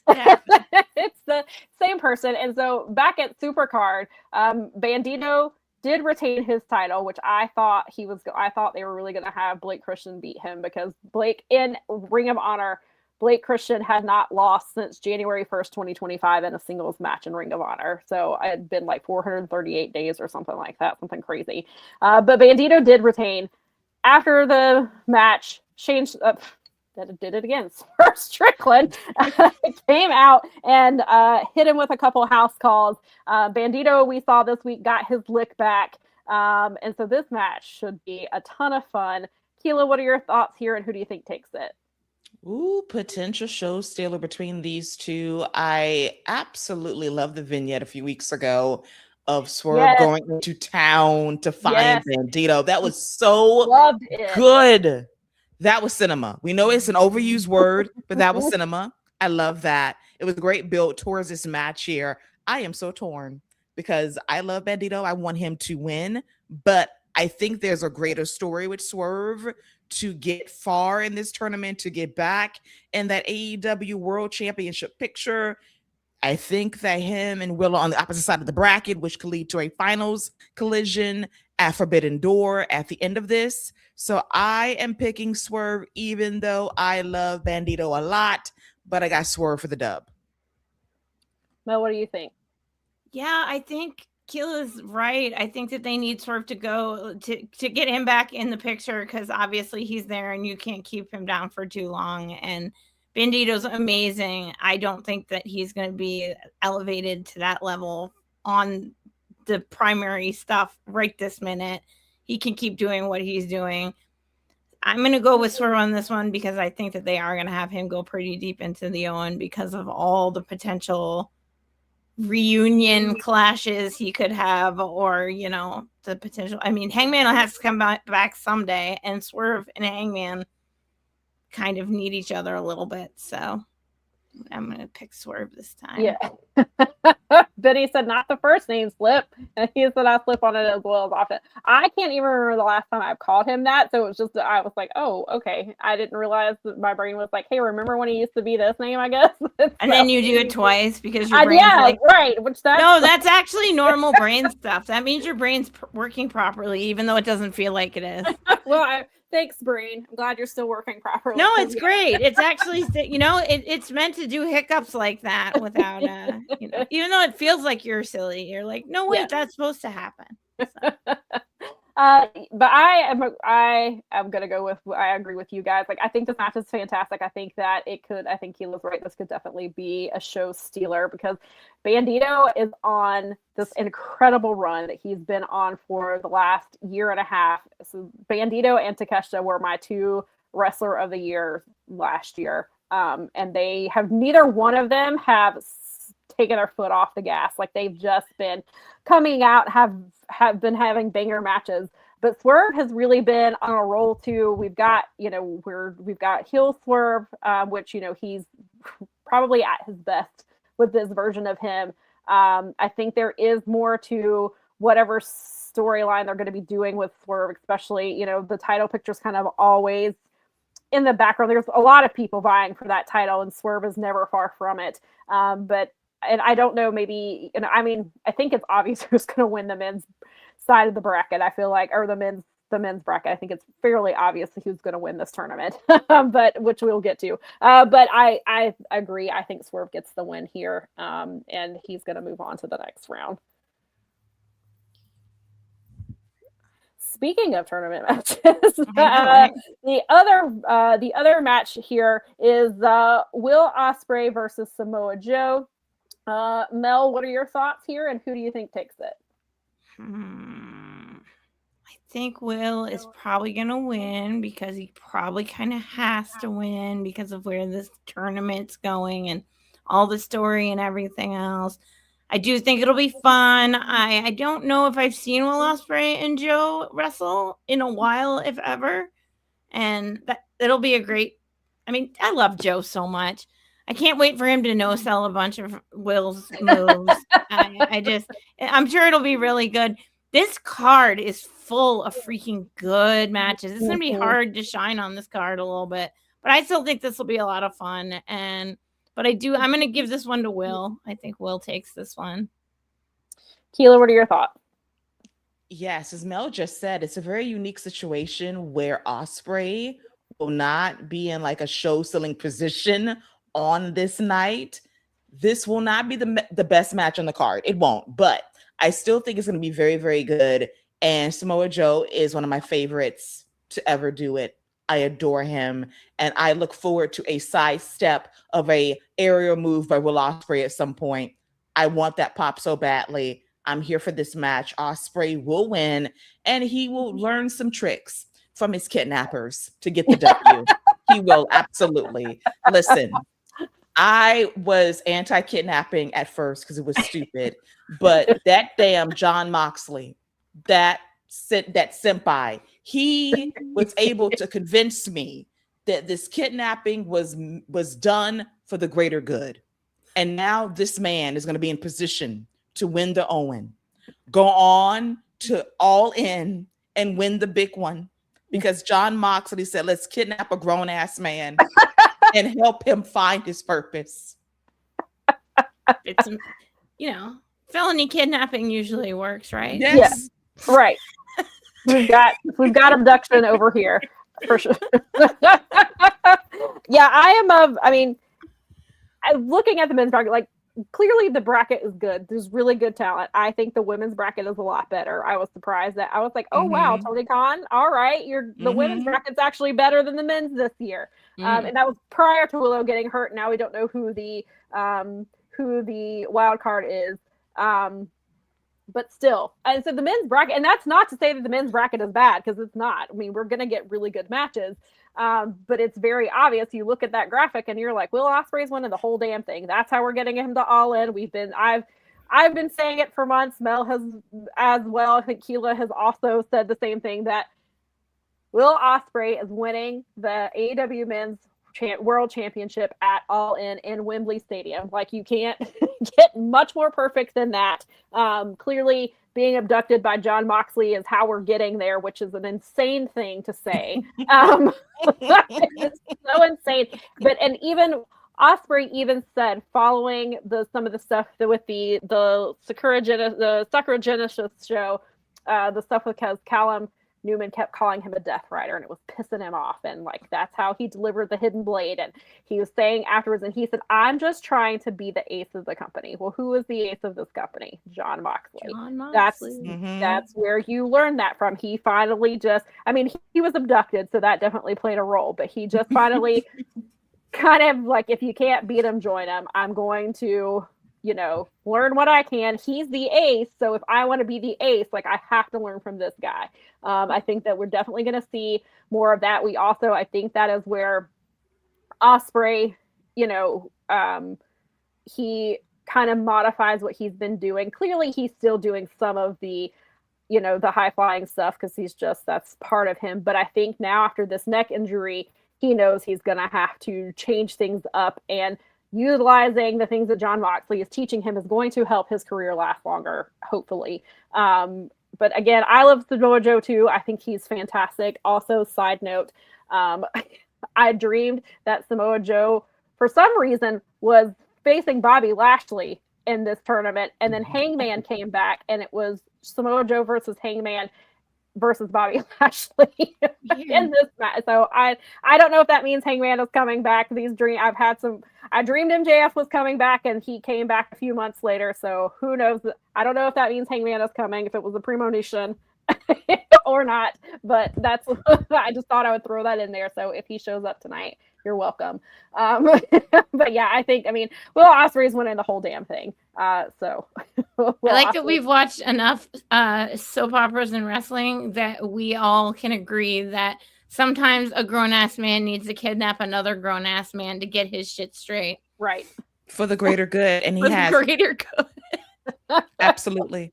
But Mandel said that Ospreay versus Bobby Lashley would be a hilarious match. It kind of would. Yes. It would be a weird matchup, but I'd be here for it. I was like, sure, why not? And then Michael makes a really good point. Wait, hang on, it keeps moving. Sorry. Let me put it up here. Where does Kenny fit in? That is a great question. I honestly don't know. Since their last conversation. People keep saying, like, Kenny, they think the match is going to be Kenny versus Ospreay at All In, but how do we get there? I don't know. I don't. We have time, a little bit of time, like, because after this is Forbidden Door. Allegedly, a July pay-per-view is coming, which could still land in Detroit.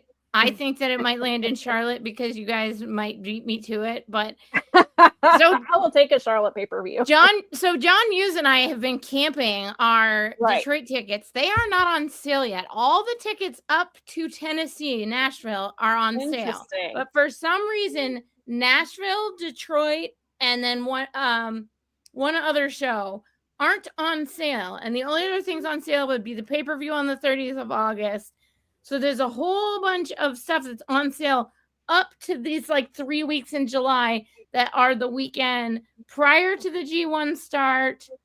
I mean, after the G1 start and before the August 30th paper, like that in that weird bubble, in like it's around the 20-something of July time frame. And so we've been like watching the ticket, and he's like, because the big tell will be if things go on sale later than our thing, and those things are still not on sale, right? For whatever reason. Yeah. But so the July 29th and 30th in Detroit shows are not on sale yet, and there's weekends available in Interesting. there. So he could. I did have a thought that maybe he's doing Blood and Guts there. Potentially, because we had the first one, and he could bring it full circle. Well, and Blood and Guts was when in October last year. I mean, I guess he moves it around. It's not necessarily. Yeah, the same I didn't know year. If maybe he was going to do the pay-per-view or if he was going to do a special show potentially. But for some reason, it's like Nashville, Detroit, and then I can't remember the other. But it's another big city like that, and I'm like, very interesting. So we will definitely be on.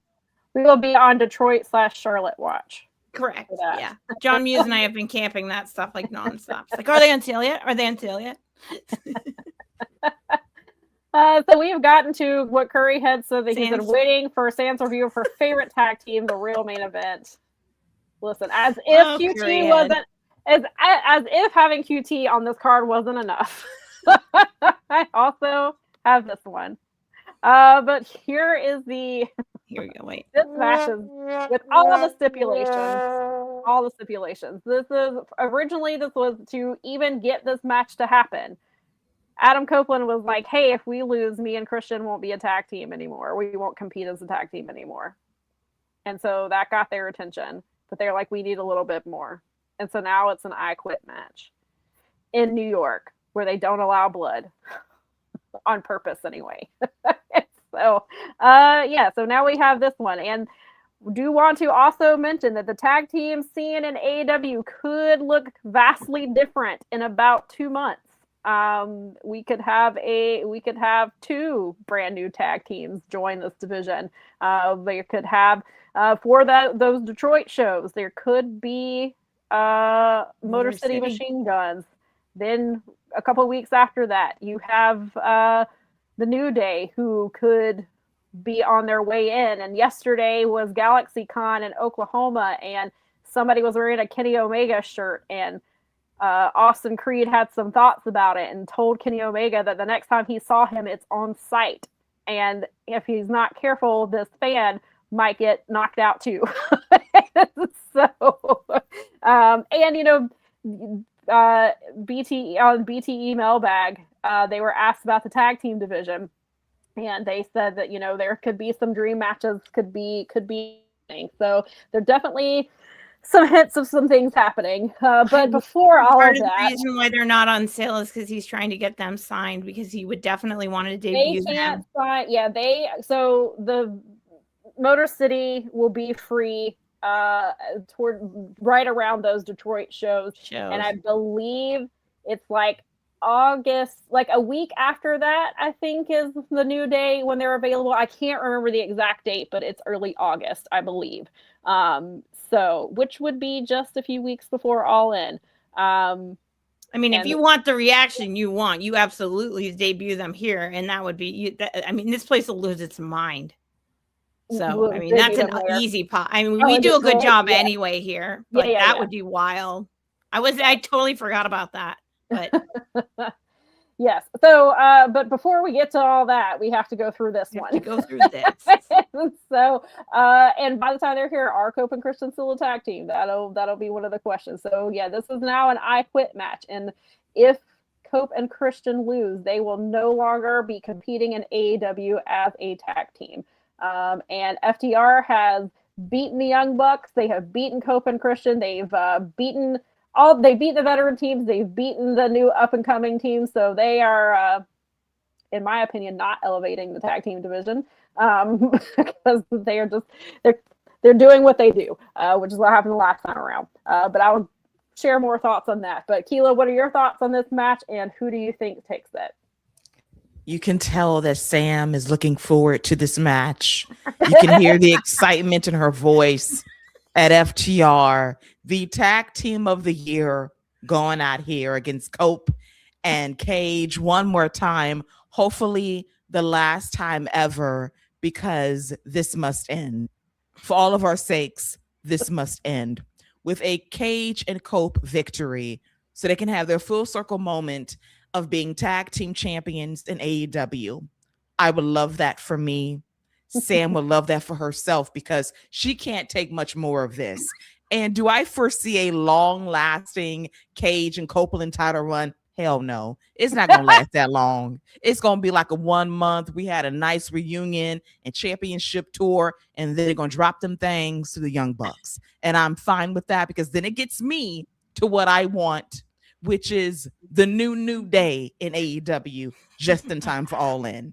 That's where the money is. This is a stopgap to where the real money is late summer. I like Keila's version. I want that all to happen. Yes, in that order. Just like get me out of this Keila's first. timeline.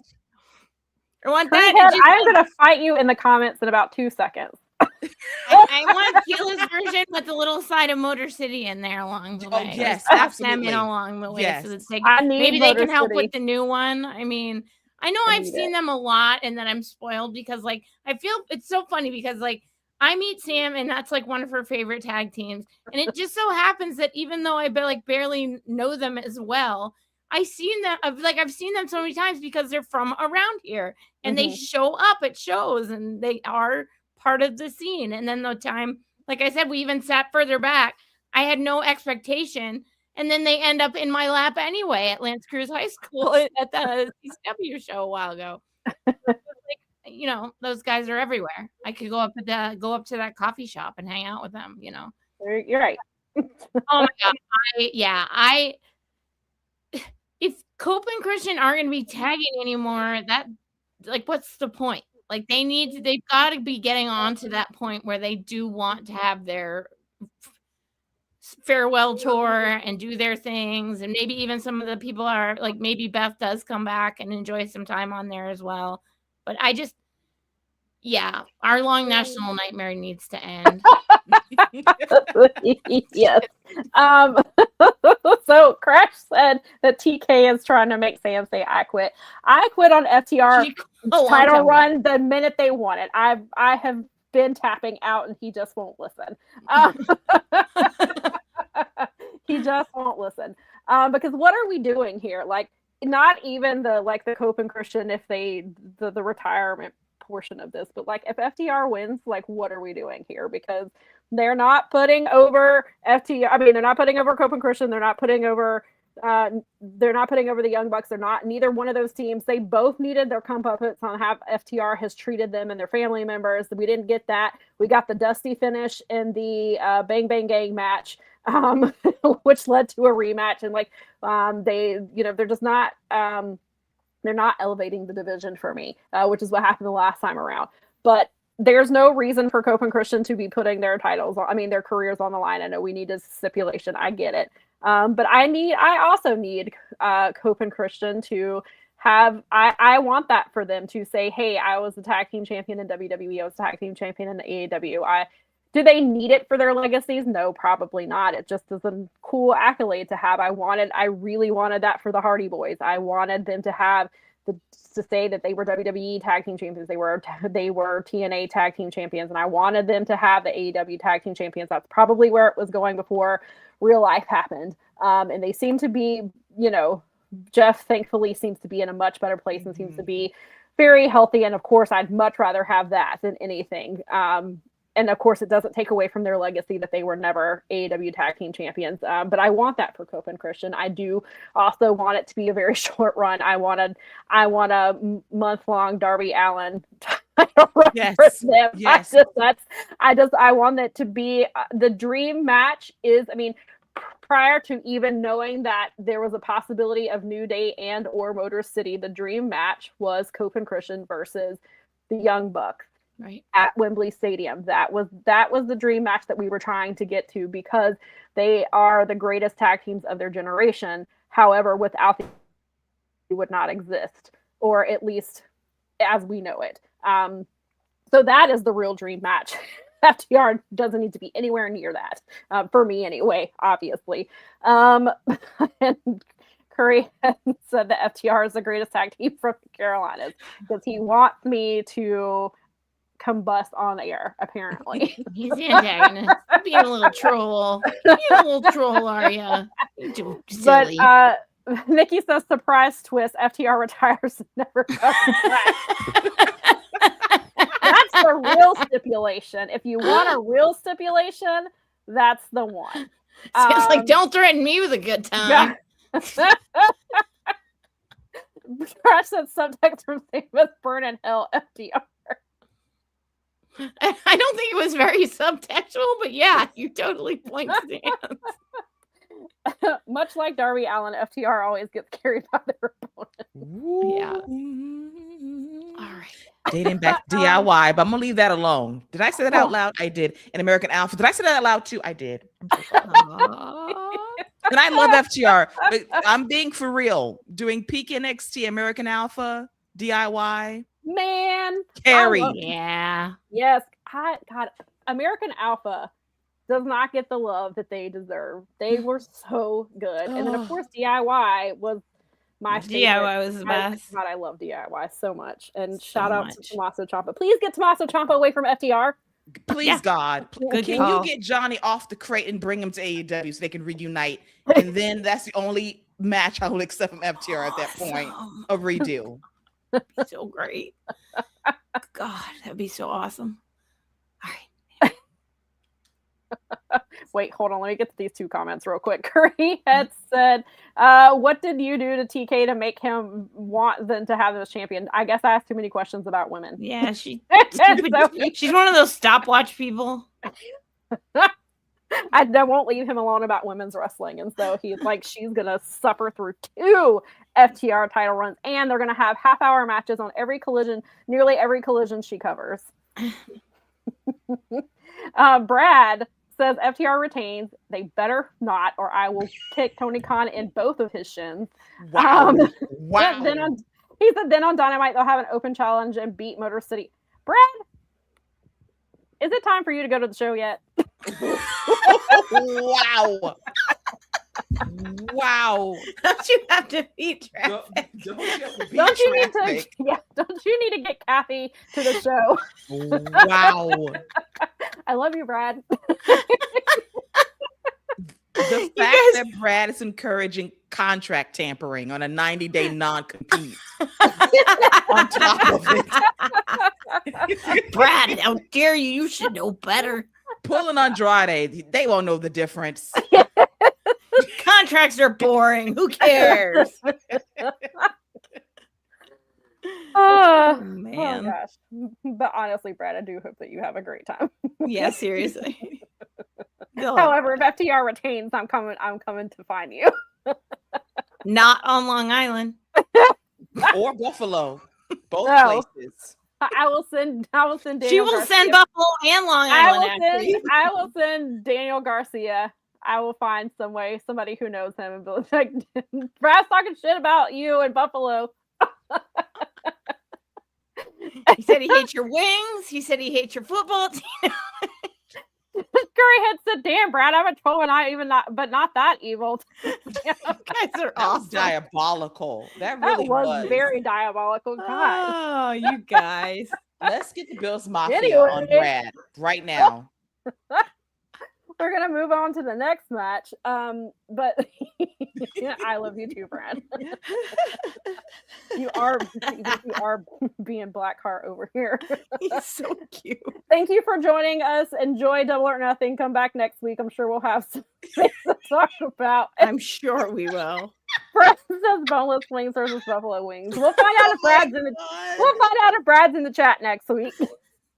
Brad's starting beef and chicken with everybody. He is starting right because he knows he's on his way out, and then he can just chuckle about it. Like, I'm gonna be at the pay-per-view. I can say a whole bunch of crap and move on. It's like, I have to take Kathy, so we're leaving. I'm awesome girl dad, and I'm going to have fun with my kid, and you guys can't be mean to me about it.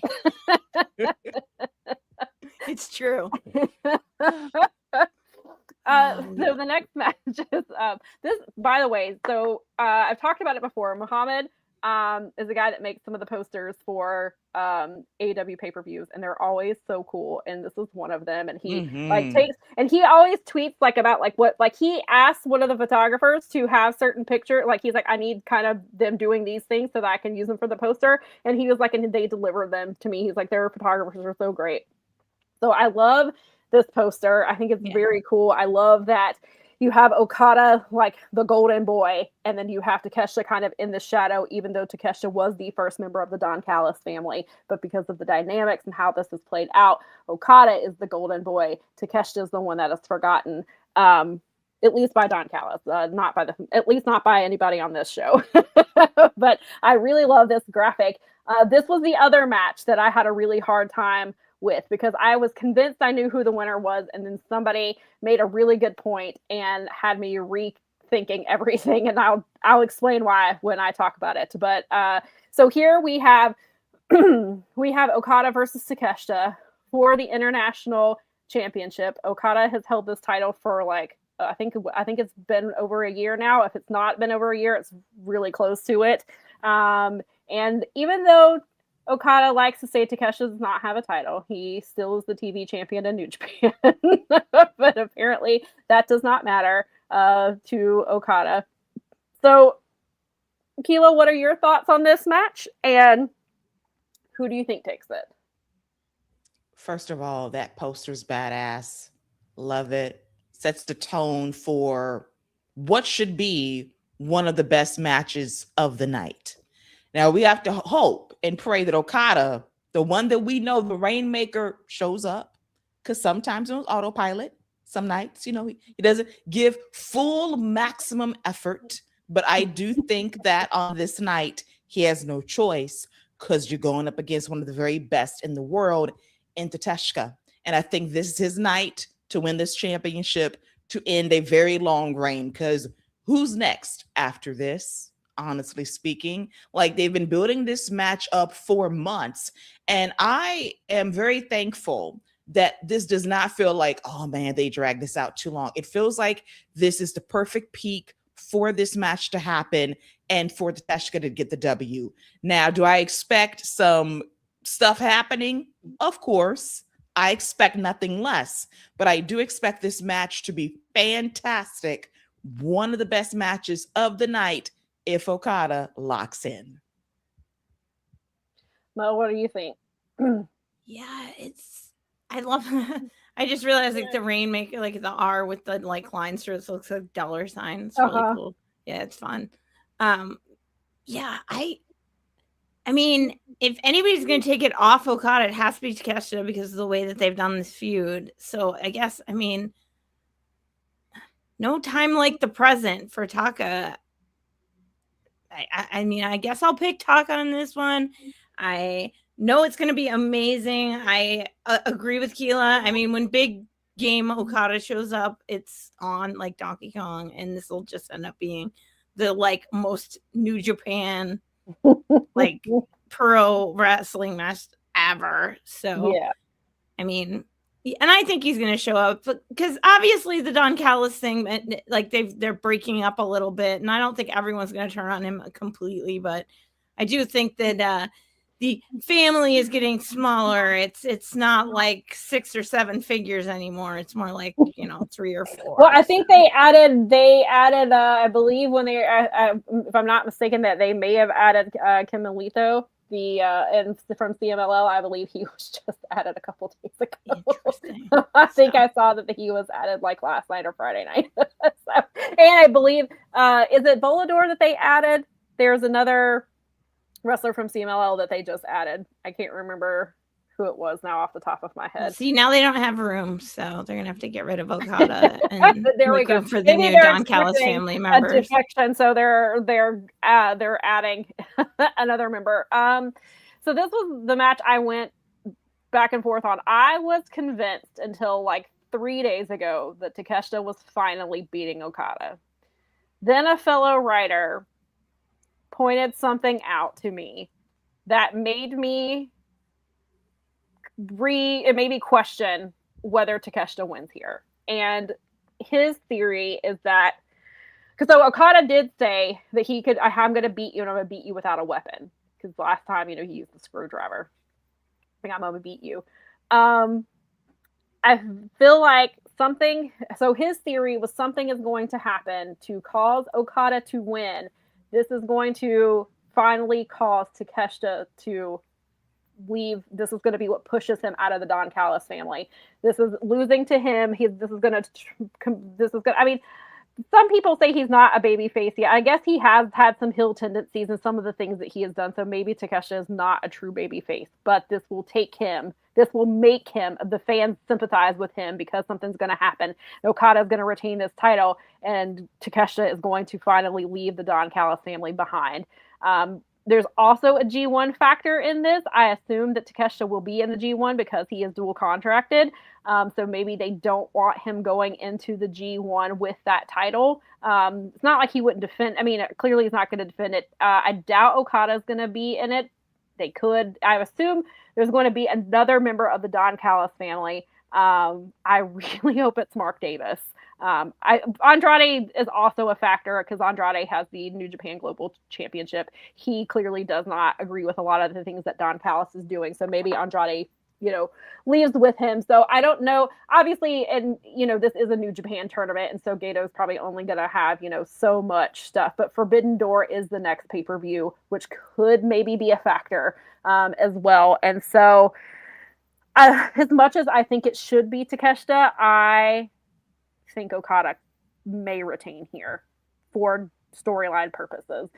Again, this is a match I will, if I'm wrong, I will be glad to be wrong. And I say this as somebody who loves Okada, but I love Takeshita too. Takeshita is one of my favorite wrestlers. Takeshita is one of the best in the world right now, at all times. Like that man does not, and Okada has every right to be road to show Okada and just, maybe not give 110% all the time, but Takeshita is the opposite of that. Takeshita gives it his all every single time he's in the ring. And I want him to be champion. I just don't know that now is the time for him to be, as far as storyline purposes. As far as everything else goes, I would have made him champion back in February, January, February, coming out of the C2. And then they kind of cooled that off because he was going to New Japan and DDT. And I think that also could be a factor is, we're going into tournament season. We're going into Forbidden Door. I don't know what his obligations to DDT are. So that may play a factor in it. So I am going to go with Okada here. Even though I want it to be. So I do have a couple comments real quick. And Brad did confirm that it was Volador Jr. who was added to Don Callis family, which is what I thought. But then I was second guessing myself. Big Man says he thinks Takeshita desperately needs to win unless you do some interference. Brad says that he thinks it depends on what New Japan has planned for Takeshita, but this should be a win for him finally.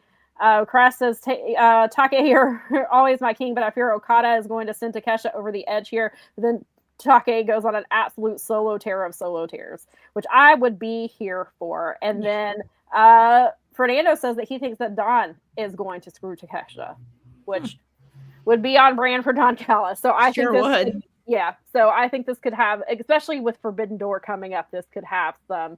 I mean, I don't like when they do AEW feuds on New Japan. I think it should be a true AEW versus New Japan, but they can get around it because Takeshita is contracted with both companies, so they can get away with it that way if they wanted to. So I think that and the G1 could kind of factor into what happens tonight as well.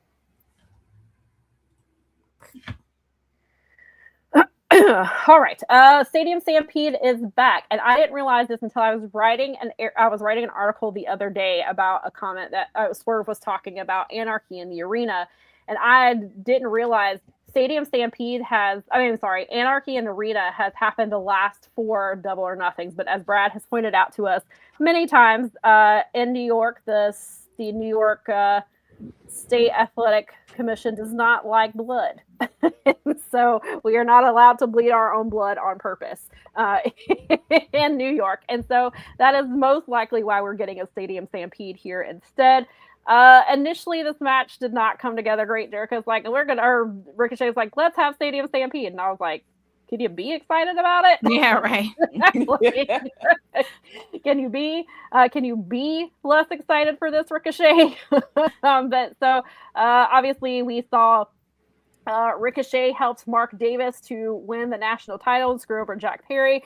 Jack Perry immediately went backstage and called the Elite and was like, hey, we need a fight in a stadium because they just cost me my title and I am not having that. So the Young Bucks tweeted and were like, I thought we were done with these matches. Guess not. And so we have on one side, we have Chris Jericho, the Hurt Business, or the Hurt Syndicate rather, because MVP and Jericho buried the hatchet and they hate Ricochet that much that they can team with Jericho. And then we have Jack Perry, the Bucks, and Kenny Omega. And on the other side, we have Ricochet, Gates of Agony, Andrade, Mark Davis, and the Dogs. Keila, what are your thoughts on this match and who do you think takes it? First of all, too many people. My goodness. It's a lot. It's a lot of people. There's a lot happening. The cameramen, the directors in the production truck will be busy tonight. The cuts and trying to catch everything is going to be wild. It's going to be an atmosphere because you're at Louis Armstrong Stadium. You're going to have a lot of room to do a lot of crazy stuff.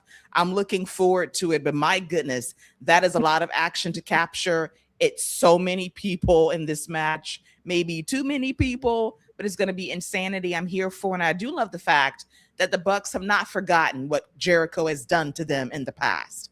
They had that coming to Jesus moment on Dynamite this past Wednesday to kind of bury the hatch to a point. However, do I trust Jericho? No, I don't trust him. I don't trust him. I smell a rat in this match. And I think he's the rat in this match. I never believed him coming back as a babyface, doing his old shtick. I don't buy it for a second. This match is a setup. He's going to turn on his team, and the heels will win this match. Ooh. Didn't even think of that. I didn't either. That is a really interesting theory. Gosh, oh my gosh, you're probably totally right because he's such a little and he's doing the Jericho that he's doing right. And Chris Jericho, man, whatever. I mean, he drives me crazy sometimes, but he is a wrestler. He was meant to do this job. He does it amazing. He's the carniest carny ever. I think Keila just convinced me that he's gonna freaking crawfish them and do that. It's like a Trojan horse. He's so is. He's sitting there looking so innocent, but you're right. It's like screaming it. You're so right. He's probably gonna end up like beating up Matt and Nick and doing the dumbest, meanest crap. And then he'll come out on Wednesday and cut a promo on how they all effed him over. That's what he does. Brad wants to remind the people that don't get upset. There's no music during this match. That gimmick is for Anarchy in the Arena. They don't do that in Stadium Stampede. That is definitely specific. Oh my God! Go to karaoke and sing Judas Thank like God, I do. Okay? If I have to hear Jericho's match, his music on repeat, I'll stab somebody. So no, let's not do that. Let's not. I don't want to have an Anarchy where we hear Judas 50 times in a loop. No, I don't want that. Please don't. I don't need Fozzy. I don't need Stadium Stampede to be like soundtracked by Fozzy. Right. Please, no. God, no. No, absolutely not. Honestly, the only thing a Stadium Stampede should have is ridiculous sound effects, like smashing glass and stuff. Like it should not have anything else. Right. Yeah, well, I was convinced. I had thoughts before Keila came in with her thoughts, which were very good. I do think the baby faces get the win here because it has Kenny Omega in it and the Young Bucks. And also, I need the Young Bucks to win on the same night that FTR loses. Okay, this is fair. This is very fair. Which I didn't think of until just now, but I need the Young Bucks to. I mean, I'm totally for that outcome. I need them to win the same night the FTR loses their titles. But yeah, Keila does make some very good points on Jericho being the Trojan horse, helping them I'm gonna stick with the baby faces. However, Keila might be very right about this. I don't trust him. You're Yeah. right. You're right. Listen, You're right. You're right. If Stone Cold taught you anything, it's DTA. But hang on one second before we get to this match. sorry. Brad does have. So Brad says that. Oh, whoops, not that one. Brad says that either Kenny gets the win here to set him up for a world title shot, or Jericho pins Ricochet to end their feud. I'm ready for that feud to be over because I don't care about it. But you know, Same. Crash said, "You mean we no? We have all the time in the world from Louis Armstrong Stadium." No. Big Man says Jericho forming the Chris Jericho Acknowledgement Association. God, that sounds like the worst HOA ever. CJAA. It has a nice little ring to it, doesn't it? I will pay no money for this association at all. $0. $0. He's going to be out like measuring my lawn. You're on my list now. You didn't put that retaining wall in with the appropriate Jericho acknowledgement sticker. All right. Anyway.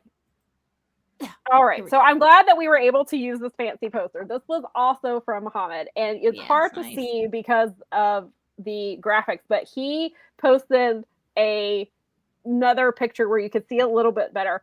The skulls around Darby that are closest to him have things about them from each person he's beaten in his title reign so far. Like one has Kevin Knight's glasses on. One has Pac's towel.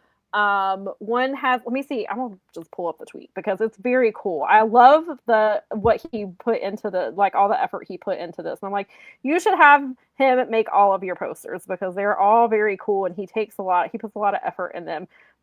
He also has, because I reposted it the other day, and I probably should have just posted it here, like sent Mel the graphics so that we could see it. So yeah, there's also Takeshita's Oni mask that he wears that has the horns on it. One has Speedball's headband. One has Brody King's chain necklace.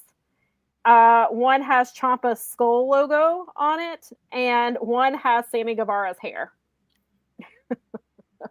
And so I was like, that is really cool. I love the details of that. I think and I love that it's his skull with the scalp, because clearly this is a title versus hair match, which for some reason has gotten some flack, but I think as MJF pointed out, that's because Vince McMahon, how he's treated hair versus hair matches or matches involving hair. But we talked about, I think it was Michael who said that this feud has been fairly whimsical as far as like Darby, how he's treated MJF and the things that that they're doing, and they're adding another layer to this storyline between the two of them. And obviously Darby went after, he knows MJF's weakness is his ego, and the thing that is he's not going to want to give up, especially because he has a career in Hollywood, is he's not going to want to give up that hair that he flew to Turkey to have, thick, beautiful hair. And so I hope that MJF has consulted his hair person about what happens if his head gets shaved bald. How does that affect the growth and all the work that doctor did? I'm sure the doctor was not thrilled about, what do you mean all that hard work I put into your hair, and now it might get shaved off because you lose a match. And so, Keila, what are your thoughts on this match, and what do you think happens here, or who do you think takes it, I should say?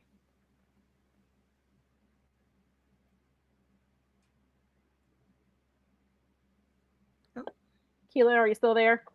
Yes, I am here. So I am looking forward to this match. Darby Allin, what can I say? He's had a great 1 month run as champion. And I remember Jeremy and I had a conversation the night he won the championship, and we wondered, how can you get the most out of it? And I said, maybe 2 or 3 title defenses. He's cleared that. And I am very proud of Darby for making this championship run special in a month, but it's over tonight. It's been an honor. It's been a privilege. It's been fun watching this, but I am ready for MJF to reclaim what is his. And yes, it is so tempting for me to see this man bald. And I think one day he will be bald. He will be hairless. And that would be an amazing moment in AEW history, because I want that rug shaved off his head as soon as possible. But today is not that day. MJF will win. This will be a classic AEW World Championship match. I do believe that both guys, they bring out the best in each other. I expect nothing less tonight. Without blood, which is going to be a big test for both guys. Yeah. That doesn't mean Darby's not going to do crazy stuff nonetheless for maximum effect. I'm here for this. I love this version of MJF because I think the turning point might have been that promo segment months ago with himself and Swerve and I believe Samoa Joe and Hangman. And things were said. And I think a conversation was had about what not to do anymore. And that is step over people and cross lines on live television. And from that day forward, somebody has done an about face. Yeah. And I like that. That shows maturity and listening, because I do think that was a bridge too far. And since that time, he's been the perfect heel for this storyline. Yeah. Totally agree. Yeah, this has been the best version of MJF. Absolutely. I was not a huge fan of his original runs as champion and all of those things, but like you said, when he had that promo and he hung a lantern on a bunch of stuff about what I shouldn't be I shouldn't be doing anymore. And then he started actually fighting for the championship. And we've always known this. We've always talked about the fact that MJF can wrestle. He just also can talk, and sometimes he does the things he does, but obviously he can do it the other way too. And I would not a year ago, if you told me I would be rallying for MJF to be back with SBL, I would have told you that you were full of crap. But here I am telling the world that, I mean, the Darby thing, they did a great job. It wasn't for me, but they did a great job with it. And he's done a great job, and he's defended his thing and everything. And so it's fine. Awesome. He's a pillar. I get it. And he's done exactly what he should have done and all of those things. But I totally agree with Keila. I think tonight's the night. I don't think they're shaving that gazillion dollar due he got done off of him. And it'll be a good match. I think it will be a really hard fought match. I don't think he's just going to push over. And I think MJF will not probably have the shenanigans like usual, because he will want to just sort of make this a sound win over Darby, and just, I'm keeping my hair and I'm keeping my Triple B, and I'm going to go back to doing what I was doing, hopefully, and not be you have to fight each other to fight me, but keep doing what he was doing when he had it before. And then until such time as Will Ospreay and Kenny Omega and all that jazz happens. So, yeah. I agree. I think they've done a really good job with the storyline, especially because I, am not a fan of Darby being champion. I appreciate what he's done with the title matches and doing the most he's ever done. But like I said, he has been Naruto running through these challenges because they know the title run is never going to be past this month. That was the plan all along. Tony desperately wanted Darby Allin to be champion, and because this title picture is so full of wrestlers for the next, probably year or so, and maybe even 2 years, I think this was their only window to make Darby Allin a champion. I don't know that Darby Allin is going to get close to this title again, or at least hold it again, I should say, just because it's so stacked with people. And then we've talked about it before. Tony Khan tends to book his men's world champion. He usually has them planned out in advance, and he knows who's going to do what and who's going to be champion. And so I think this was always the plan, was for Darby just to have a very short run. He has definitely, I will say, the competitors he's been in the ring with have forced him to step up, and I think he has been able to do that. I think all of his opponents have definitely brought out something different in him. The match with Pac is still my favorite of his title runs, but it also was in part of that is because Pac was on the other side of that ring, and the match was a ton of fun. And so I will give Darby credit for, I think he definitely has upped his game because he's been forced to wrestle different styles, and he's been forced to, level up, basically, which is what you should do as a champion. You should be leveling up. So I do give Darby credit for that. However, this reign ends tonight. I think the stipulation is really smart. I think they, like Brad says, they've made a really good job making you think it's possible. I mean, they put out a whole ass shirt with bald MJF on it because they know that's probably the only time they're going to be able to sell it, because MJF is not losing his hair tonight. So they're like, let's make the money off of this while we can. And then I think Darby, I think it was it Roosh that challenged Darby? I think that, so I kind of like that they made it because people keep challenging Darby. So I like that they kind of made you think, oh, Darby could win because he already has an opponent set up for next week should he retain. I think that's just for a story, just to make it appear that he's going to win. I do not think Darby is winning tonight. I think MJF is. I am with Mel. I did not expect to want MJF to be champion. I still don't think he should have dropped the title to Darby Allin. When I understand Tony's reasoning. It's not a reasoning that I agree with. I personally, I've made very clear, I didn't want Darby Allin as champion. And if you're going to have MJF drop the title, Kenny Omega was literally right there. That's how you could get to Omega versus Ospreay. And now that's not how we're getting to Omega versus Ospreay if that is the match. I am for MJF versus Ospreay at All In, but it seems like it could be Kenny Omega. I don't know how we get Kenny in that spot. That'll be interesting to see how that plays out. But I think that, Tony made a really good point that even though MJF is in Hollywood, that takes a backseat to wrestling. Wrestling is always his priority. He will put wrestling ahead of anything else that he is doing. And I think that also shows a lot of growth in MJF as well, and a lot of maturity, that wrestling is his passion. That is always coming first. The only way I see him possibly losing his hair is if he is going bald for a movie role, but they have bald caps for that. So, Absolutely. So yeah, the special effects guys and the makeup people have gotten really good these days. Yeah, there are ways to make him. He will. And even then, if you wore the cap, even in editing, they could edit it out so it looked even more natural. So. Yeah. So yeah, I think he wins. And Big Man, Nikki and I were joking about this last night. That would be hilarious if Wardlow. He says the returns to help MJF. I said to cost him, that it was long-term storytelling. But Wardlow is reportedly in New York. He's still trying to get cleared. He has obviously been out for a very long time because he's had various injuries. He was doing American Gladiators. He had to go do TV for that. But Fightful pointed out that he has not had a match in 2 years, which is crazy to think about. But he's working. So he is backstage trying to get cleared. So Nikki and I were joking about it. And I was like, what if he cost MJF the title tonight? And I was like, oh, look at it. It's actual long-term storytelling.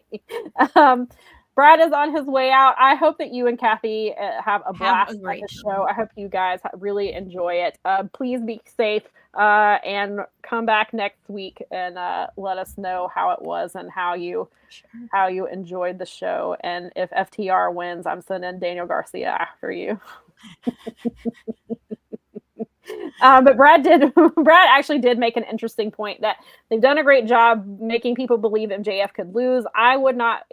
I, as in Brad, not me. Brad wouldn't mind MJF losing, starting a feud with Andrade, and then Darby loses the title in a week or two to Kenny, to which I say you could have just done that to begin with. MJF could have lost to Kenny and we wouldn't have to do all this extra stuff, but we know Tony wanted him as champion.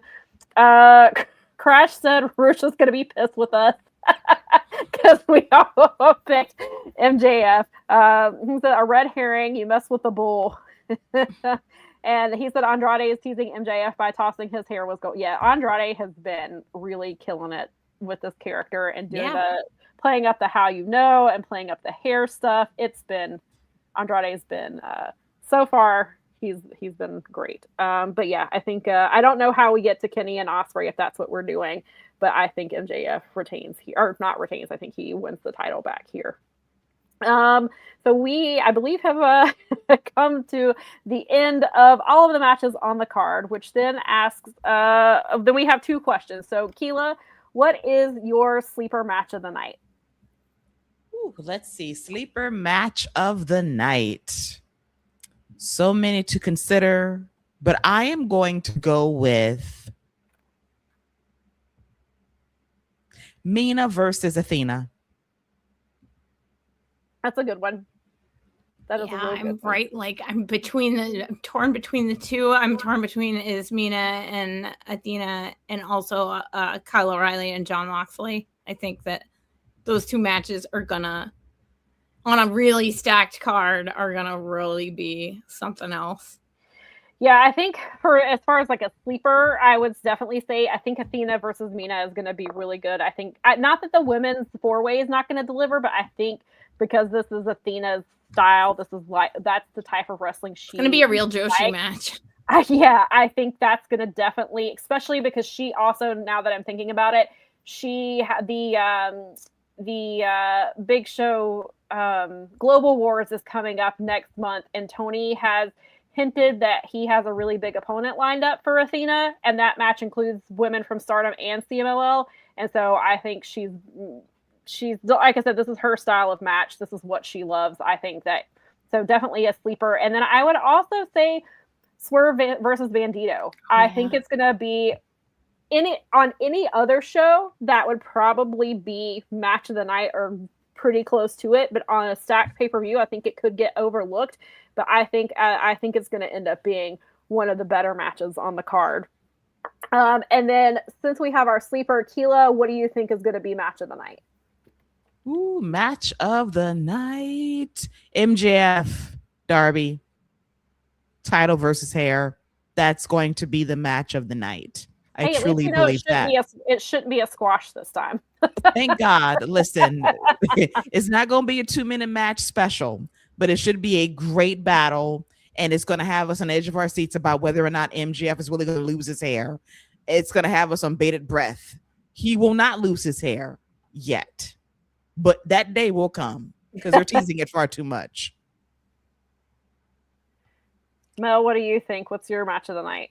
Yeah, I think that main event is going to be the match of the night. The only thing that would follow it in my mind would be the Okada Takeshita match, because that just has so many far-reaching implications. And if Okada shows up, this big money Okada, that match is going to be stupid good because of who those 2 are. I mean, it could steal it, but this main event was really well booked. I mean, it should be the match of the night. It's at the, end of the night. And I think that it will probably close out the night hella good.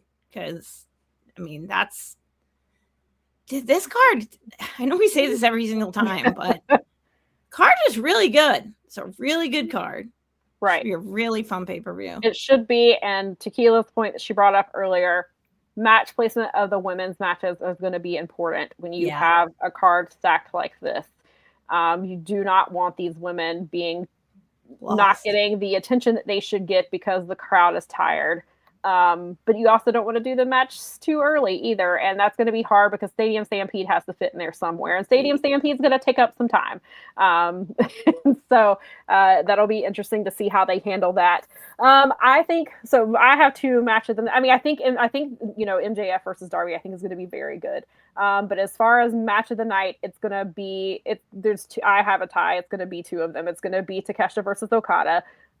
Because they're 2 of the best at what they do, especially when a big match Okada shows up. Okada has been, Takeshita, much like Bandito, has been on an incredible run for the last year and a half or so, maybe even longer. And then I think Kyle O'Reilly versus John Moxley is going to be match of the night. I think that's going to be really, really good because they're 2 of the best and they have incredible chemistry with each other. And I think they're just that match would literally be match of the night on any other card.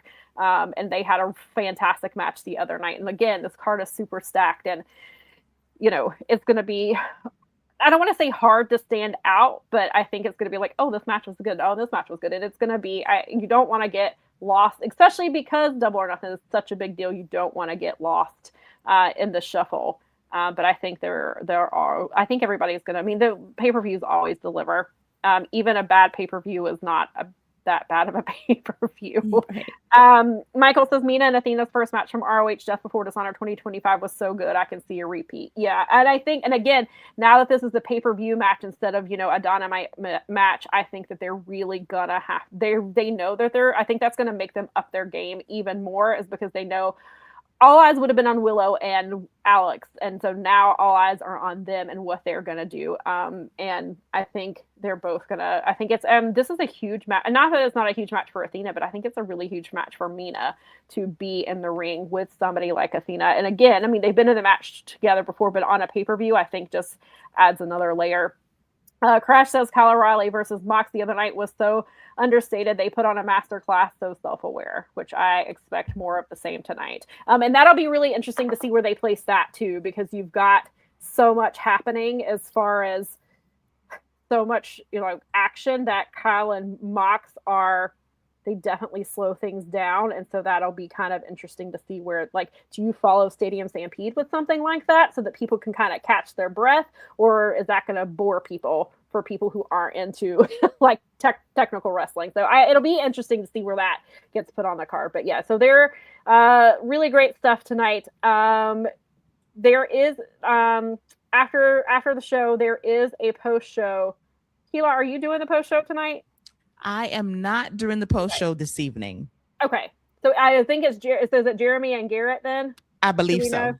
Okay. So definitely, I'm sure they're going to have lots of thoughts. Definitely make sure that you come back tonight. We'll obviously try to retweet when they're going live, but obviously if you follow us and turn on your notification, it should tell you when they're live. I'm sure the scrum is going to be, as somebody pointed out, because Tony's, since Fulham won today, assuming this card is the banger that we think it is, I'm sure the scrum is going to be a lot of fun. Tony's probably going to have a lot of coffee. Thankfully, he's still in Premier League next year. My sister not so lucky this year. So Keila, tell the people where, and also, we already know, but tell the people where they can find you. Tell them when they can find the rap and all that good stuff.